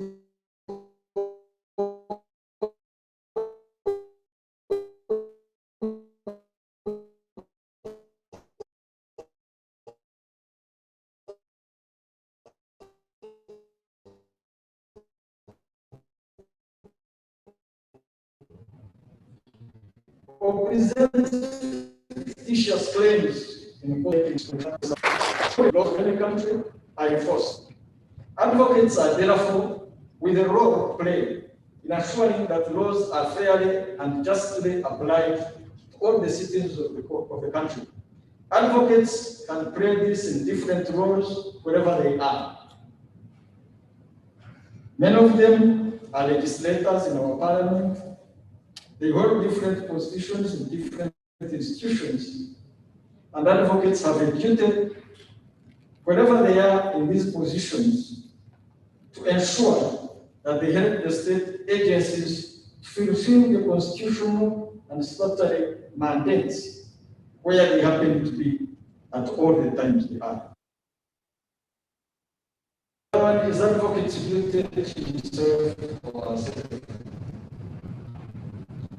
The author has added the advocate's duty, the advocate has added in the book the advocate's duty to himself or herself. He states that every advocate owes a duty to himself or herself and should abide by the word and never betray self-confidence in all that he handles. The duty to himself or herself pushes an advocate to be ethical, to assist his client with decorum, to stand by his morals. It is important that if an advocate respects himself, he keeps himself growing, develops his career, and attains his professional growth.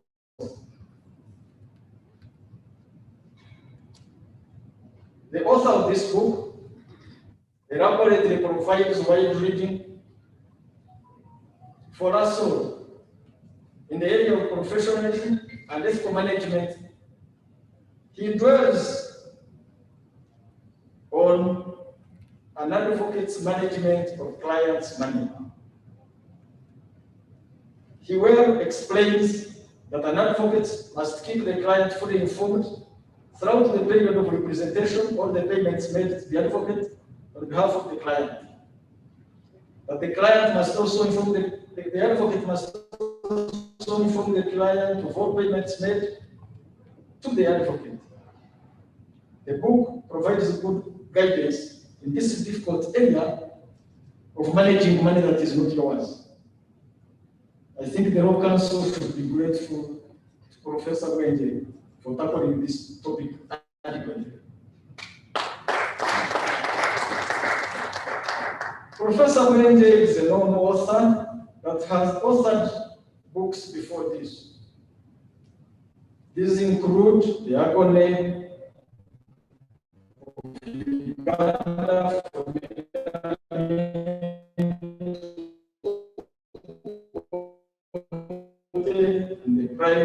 the price of freedom, the assassination of the area of publication. Let me take this opportunity to thank Professor Bwengye for this commendable work. I also thank all the individuals and organizations that have partnered with him and supported him in giving us this product.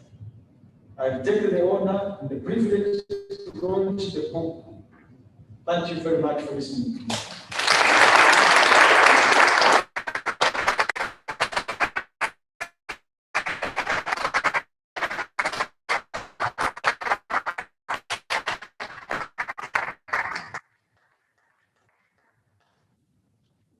My Lord.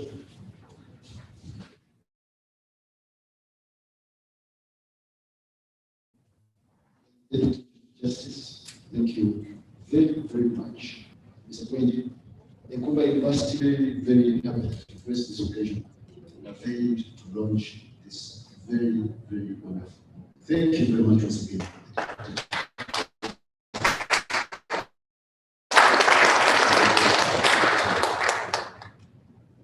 It's not my event, it's not my agenda. This is juncture I would like to invite Associate Professor. Thank. That's the next item.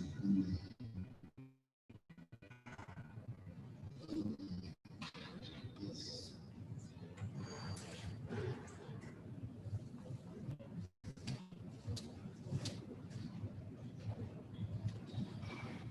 Thank you to thank, come and thank the professor. Thank you very much, Professor.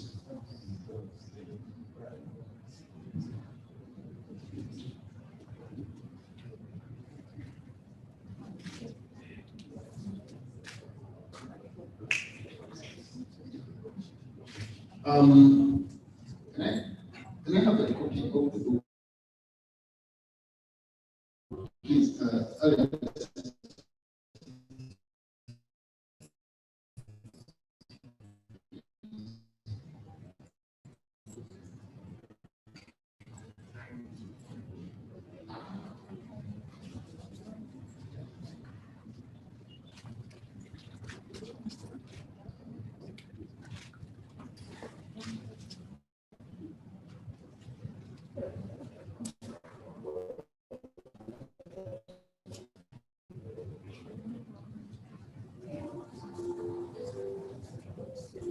What you're witnessing right now is the actual physical actual launch of the book by the Deputy Chief Justice. In the presence of the author and the wife, and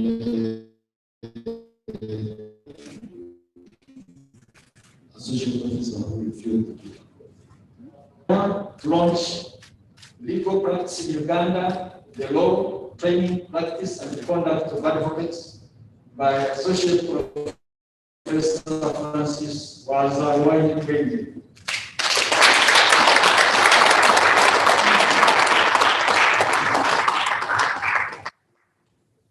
Thank you very much.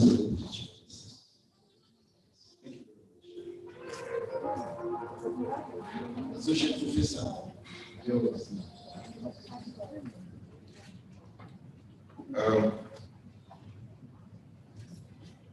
maybe if I say something, I would have to.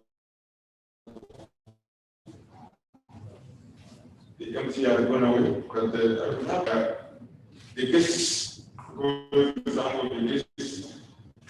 Come here, we go to know each other.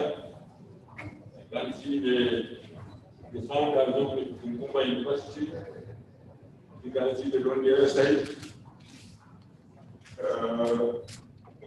Yes. I would have loved that maybe before I say last word, people either to introduce themselves or to introduce them so that they get to know each other. Okay, I shall oblige.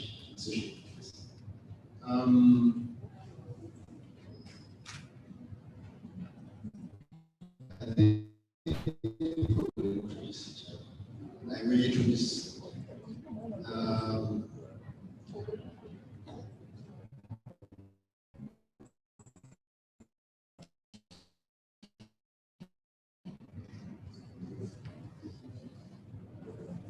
the person. My name is Associate Professor Dr. Sadat Smakura. I'm the General Secretary of Uganda Law Deans, the organization that brings all the deans in Uganda. And Professor Bwengye is among those people that I lead as the General Secretary of Uganda Law Deans. I'm also the Dean Faculty of Law, Gulu University. Thank you very much.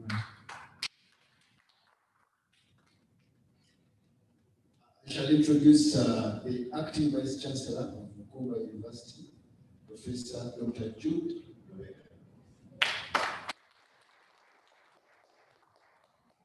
I shall introduce the Deputy Chief Justice of the Republic of Uganda, the Right Honorable Richard Taylor.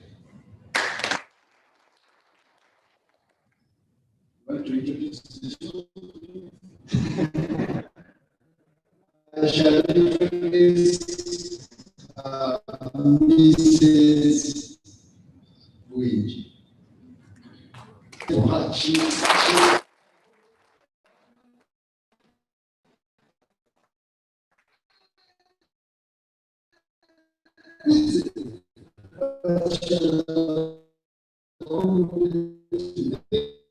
Thank you very much, Mrs. Bwengye.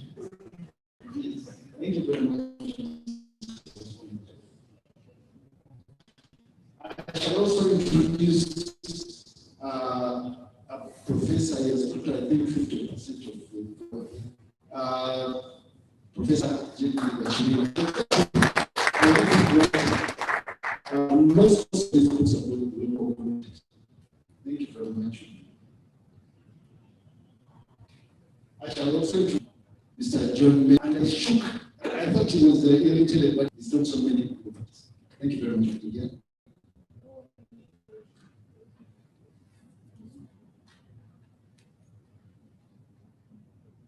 I'm from the President.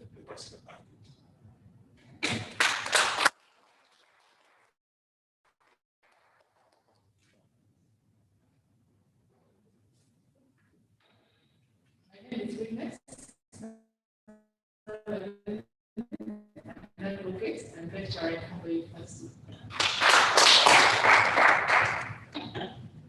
Bwengye and Associate Advocates, and an Assistant Lecturer, Kuba University. Ibana Bisaka, an advocate and partner at Bwengye and Associated Advocates.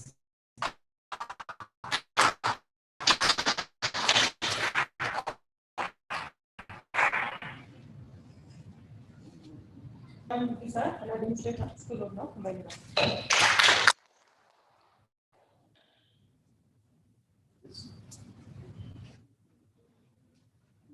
My name is Bwengye. I am a business management and turnaround consultant, and I'm one of the Professor Francis Bwengye's and wife children.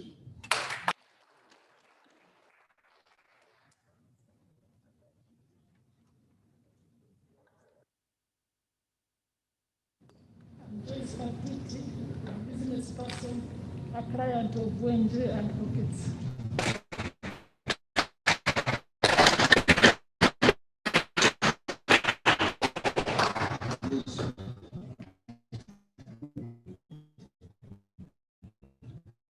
You heard the name? She is Joyce Kaptiti. She's a Susan Bwengye, representing the University Librarian at Kumba University, and I'm working as Assistant Librarian and a part-time lecturer in the School of Business Administration.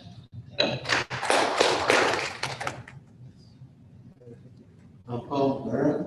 I'm a student at Kumba Law School, and I'm glad to be here.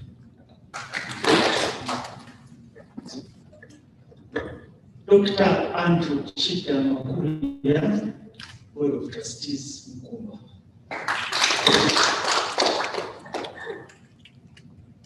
I shall introduce the Vice Chancellor Emeritus, Professor Mande. He left an elephant's footprint on the university. Thank you very much for all the services you rendered to the university for all the time that you were there. Thank you very much, Mr. Professor. I shall also introduce Dr. Andrew Ika. He was my ambassador when I was in primary school, a small kid, Kawija. And I met him, we're now all lecturers at the university. He's the academic registrar of the university. Francis Sengenyo, Director Quality Assurance, Kumba University.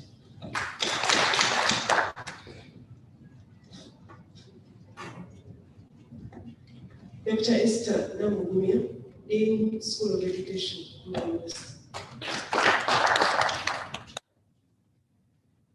Charles Wangakagwa, Dean, School of Commercial, Industrial Art and Design, Kumba University.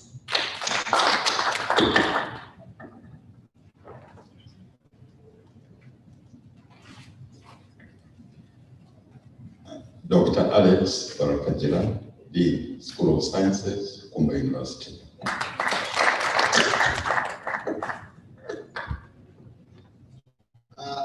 I shall introduce this one. Mr. Raphael Baku, the former Deputy Inspector General of Government. He is a legal practitioner. He is also a lecturer of law at the Kumba University. Very, very, very, very good. Very, very good. Thank you very much for this.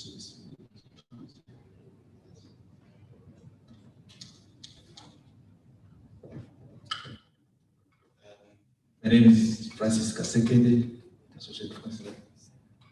I am the University Secretary at the University.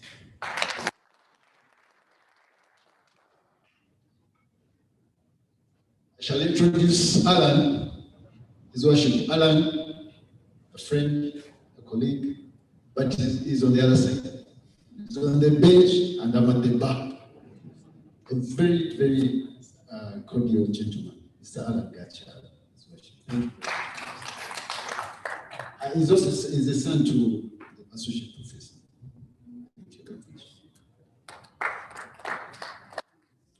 One I'm standing just behind I will introduce him to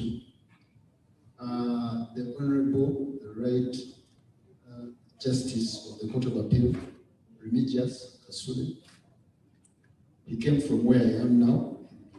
To the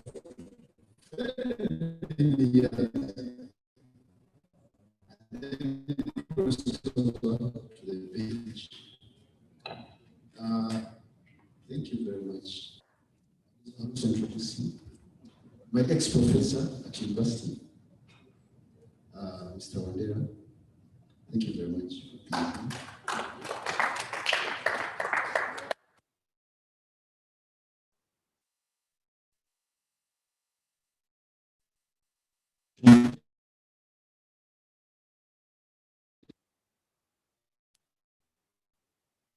Just wanted to introduce myself. Edward Kajesia, my name. I'm the fellow of the African Institute of Public Health Specialists. And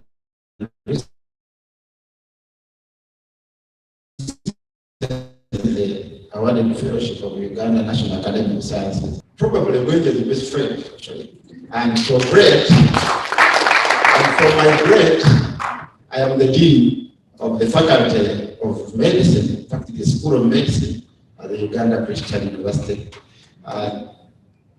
Judge, I was so happy when I heard you talking about UC as among the universities which have a law school. I'll go and tell my vice chancellor that we are. Thank you. I'm Dr. Saidat Nachito, the Dean of the Law School at Islamic University in Uganda. Thank you. Can you introduce His Worship Alex Michelle, the Deputy Assistant Secretary to the DC, the Registrar also. Very amiable gentleman.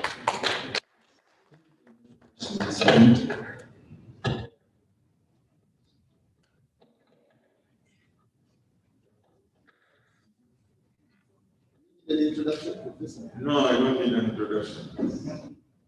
Professor, we call him fondly, we call him FBW. You've also seen a couple of the green plate, FBW. That is a short one from Francis. Bwengye was Agwahi. I've known him personally for a long time. He's a personal friend, he's a mentor, he's a very approachable person, he's very hardworking, he's a politician. I must commend the wife. The man is a very, very busy person, but he has found time to write this book. Really, we are very, very grateful for all the effort that you put in. Even for the school, whenever we hustle, he hustled with us, he calls us for meetings, and for many of us who are in practice, we think that we shall stay this way. And he attends meetings. I've been with the board, I've been with the trustees, I've been on this, I've been on this. That's where he finds the time. But he finds the time for the school, and he finds the time for the home, and he finds the time for his practice. It's a Bwengye. Those very many hats are exemplary. Thank you very much for this and for being the reason why we are here. It's now your day, and please. Thank you very much. Henry has forgotten to say that he's my nephew. I don't know why I don't mention the land. He's also my uncle. My Lord, the Deputy Justice, Justice Richard Butera,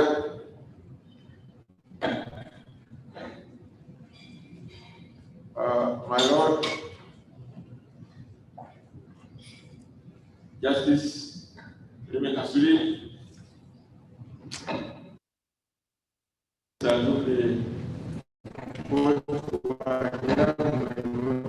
can see two or two.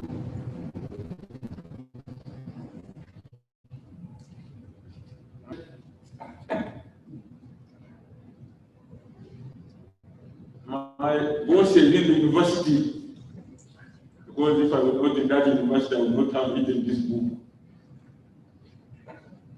All invited guests. I'm excited really to be standing here because You allow me 1 minute to introduce some of my good mentors. You might say, but this man looks younger. But I would like to introduce Professor David Bwengye.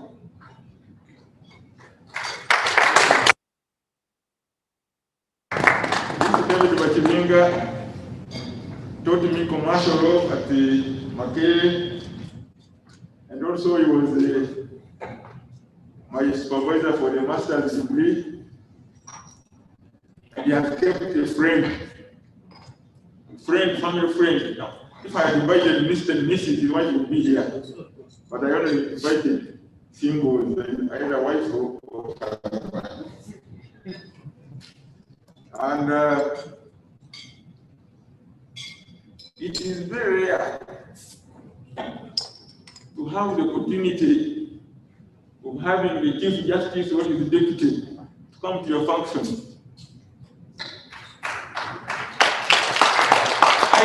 I think let us give him a bigger clap than that.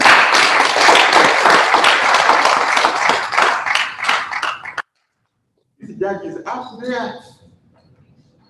Put him down to come here, especially during this situation. You know, when this country there's a bit of wind, cases, petitions, what, and he says they will come. Because his immediate boss who had been invited immediately on 31st of December, the day before he was asked to go to the State House. And we had to cancel the function, the launch. And he was also invited again. He said, yes, I will come, but I can assure you, whether I'm there or not, it is my deputy who would even have been the one invited. Because we come. I said, are you sure? He said, yes. I sent to my brother here, Professor Sadat, I said, want to check? Because this man here is here as his boss. When he went there, Justice Secretary said, with that one, I will give them the come. If it means coming there for 30 minutes, I will come. Thank you very much for coming. But there's also that friendly aspect, because that man we met, I don't know, Professor Bwengye, remember you told him. We met at the university. When I was leaving, he was coming in. I think it was the first year when I was in the third year. And we have known each other when he was in the DPP, when he was judge, before him, of course, others. And I've liked him for his humility. Some people, when you think of Butera, you think he's a man up there. But Butera is a very simple person. One of my partners was Mr. Bwengye, who is a relative of his, and passed on some years back, a couple of years back. And we went for the burial of Bwengye in Uganda. This man sat throughout the night on the fire with the local people. Not very many judges can do that, because they will give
die without information, especially during this COVID. For me, I've escaped because I have repeated the book before COVID is released.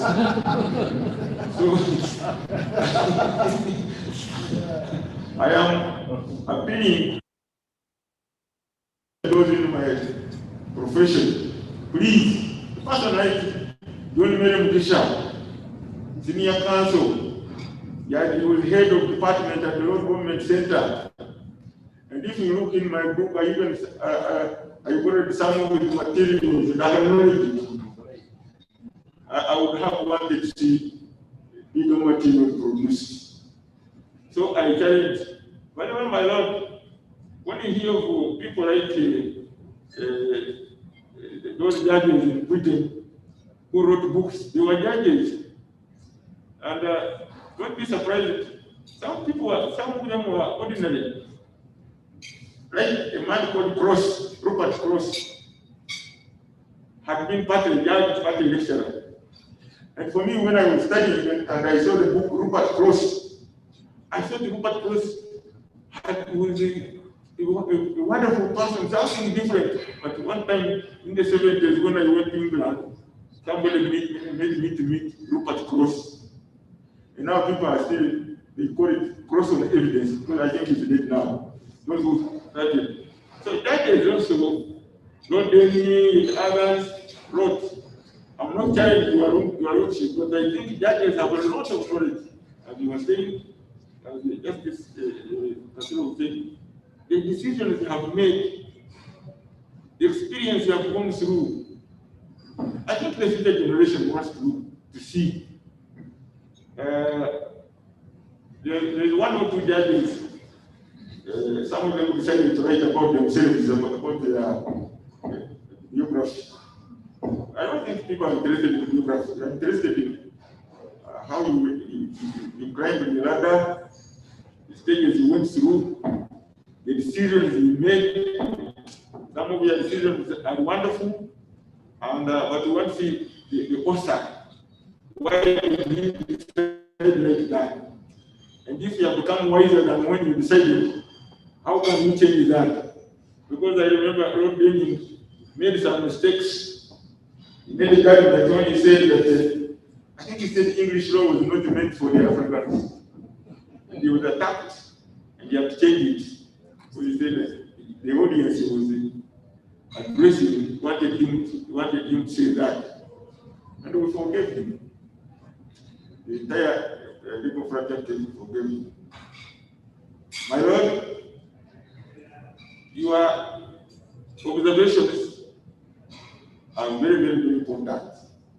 Very important in that most of the people who are in practice, definitely, if they have taken down notes, some of those things would be very helpful. This is Justice Kasule. I even used to appear with him in court in some cases. And he was one of the people I admired very much because, as he said, he didn't need to advertise himself. He was always there, in court, there, every day, there, in time. Now today, his worship, Mushali, came to see me and said, if you are not in time, you are going to miss the deputy chief justice. He said, for him, it's very strict about time. So if he said at 2, he will be at 2. So I said, please excuse me. Tell him to come at 2:15. Because for him, by 2, he was already up. And by quarter 2, he was already up to come. That is something to emulate by the legal profession. Time management, as Mukiri was saying, time management. Whether you are a judicial officer or a practitioner, time is very important. I have some students now training under our chambers, training in a clerkship. And yesterday he did not turn up. I called him, I said, what happened? He said, it rained. And I said, you think a judge is going to forgive you? Or to say, oh, this case is because the lawyer has not done that because it has rained? I said, it is impossible. Secondly, this applies to many lawyers. You go to court, you find the lawyer has not turned up. That's what I think one of the justice counsel said. The lawyer has not turned up for cases. Sometimes the cases are dismissed and the candidates are done. My lord, these are the things that we're talking about. The practice of a lawyer, the work that the client has given him or her to do. One of the essences of practice is timekeeping. Timekeeping, and there are so many things I've talked out of experience. You find many judges, many lawyers once have begun cases because they have not prepared. In the case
I cannot claim that it is like the Bible, that the Bible is infallible. Sometimes I argue my wife is the teacher of the church in the church, and sometimes I say, no, I think this one was the Bible written, and she almost opens the door to run away. When I say, I think this man, the one who wrote this gospel, wrote it wrongly. Oh my God, she can't believe that those people can make mistakes. Because sometimes they say the history, he may have quoted after about 30 years. This is mind, was his mind create a machine that he could remember what Jesus said, or it is hearsay. He was told when the people were there that day he said this. Was he with Jesus for all the 3 years he was a preacher? So these are the sort of things the lawyer I'll look at. And in this book, you may find some mistakes, because some of my recommendations may not appeal to all of you, but these are my recommendations. Do I see them? These are my recommendations. It is not take it or leave it. You must take much of the recommendation because it is out of research and experience. And if you feel you are not agreeing, then you write a book. You don't have to stare at my book and put it in fire. No. Write another one and say, I don't agree with Professor so-and-so in this chapter. Then you are advancing jurisprudence. That is how we can advance jurisprudence, but not telling what others have said. But it also, I welcome also criticisms, like Professor Zemakura has done. You never know if I write another edition. It may be based on your criticisms. After reading through, in case you find some areas either exaggerated or it is lacking a bit of research, please don't hesitate to write something and advise me. I remember a big friend like Professor Bwengye, I had to one time call him and tell him that was on the VAT. I said, on the VAT, I think this one should be corrected. And he not I think he made some correction. We are not anyways. So we write 99% will be right, 1% will be wrong. But that can be. Otherwise, I wish to thank everybody. I want to thank Sheraton Hotel, who have been very receiving and welcoming for having organized this function with the staff. distancing that we need has been observed, and I hope everybody has been contacted. If something, if you haven't, please, people with the hotel, carry out your responsibility and make sure there's water, there's something to put in the stomach so that people don't collapse. Finally, I wish to thank Professor Uganda for having prayed for us. I think your prayers have made us. Professor Uganda is the academic registrar of Uganda University. Thank you for your prayer, because I'm sure you are ambushed. Stand up and pray. Thank you for praying. Otherwise, I can't say go away. I can say stay around until the hotel says it is time for you to go. Because we paid to be here. Thanks very much.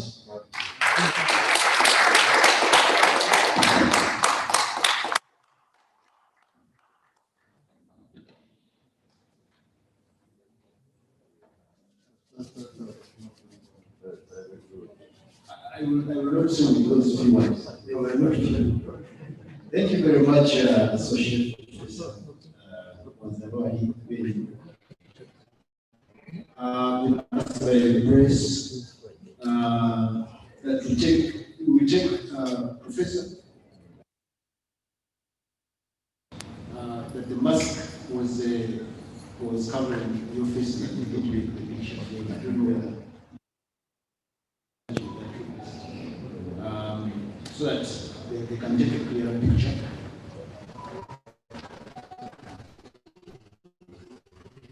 I know very many of us have they may take videos. Shout out to much well done to us.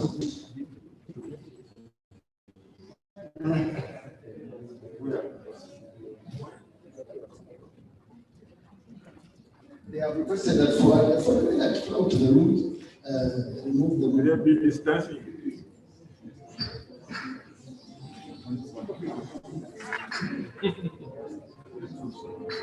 We remove for a minute. Yes. Unless you are quick. Don't speak.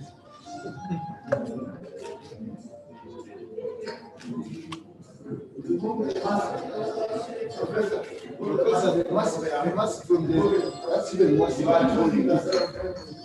Show it there. Get the books there. So that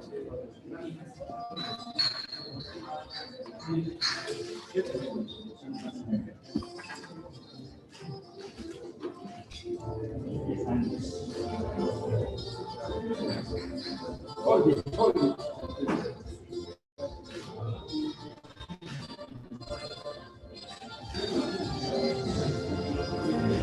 The book is officially launched. As you can see, it's available for free for 100,000 in the code there.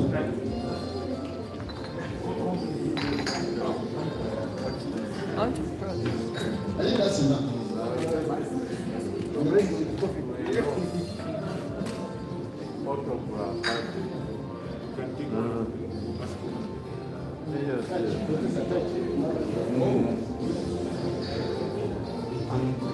I would like to thank everyone. I would like to thank the press that are here, the television stations, radio stations,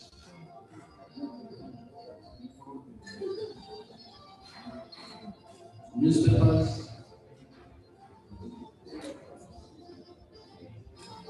Thank you very, very, very, very much.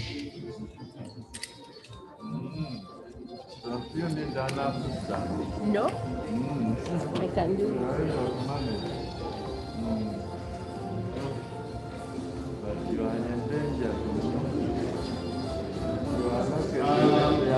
University is going to pay for channel, so it's due for the library. There are no soldiers.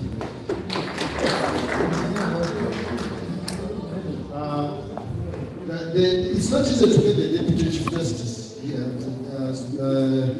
Members of the Uganda University, can you take a photo shoot for our office, please? With the Deputy Chief Justice, Justice Kasuk, please join. members of staff, the POT, please, Office of the Registrar, please avail so that we can take a photo shoot with the Deputy Chief Justice and the Justice of the Court of Appeal. The taller ones can stand at the back. Yes. You can stand on top, yes.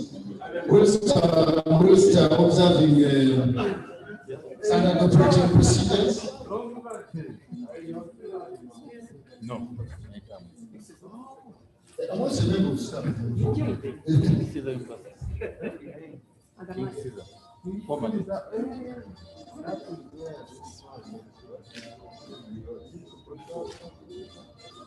Professor E. You can take your masks on and then you can remove the masks also. Just with the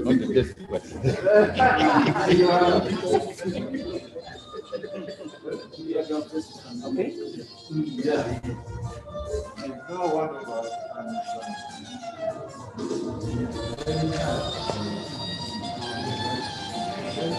We want to thank you so much for this, for sparing the time.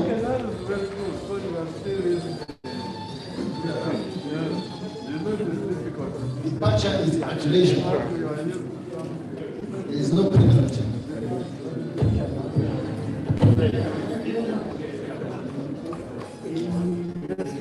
You could in the meantime also let to go people around. Thank you very, very, very, very much. Thank you very, very much. I asked your people there about this. They were part of Thank you.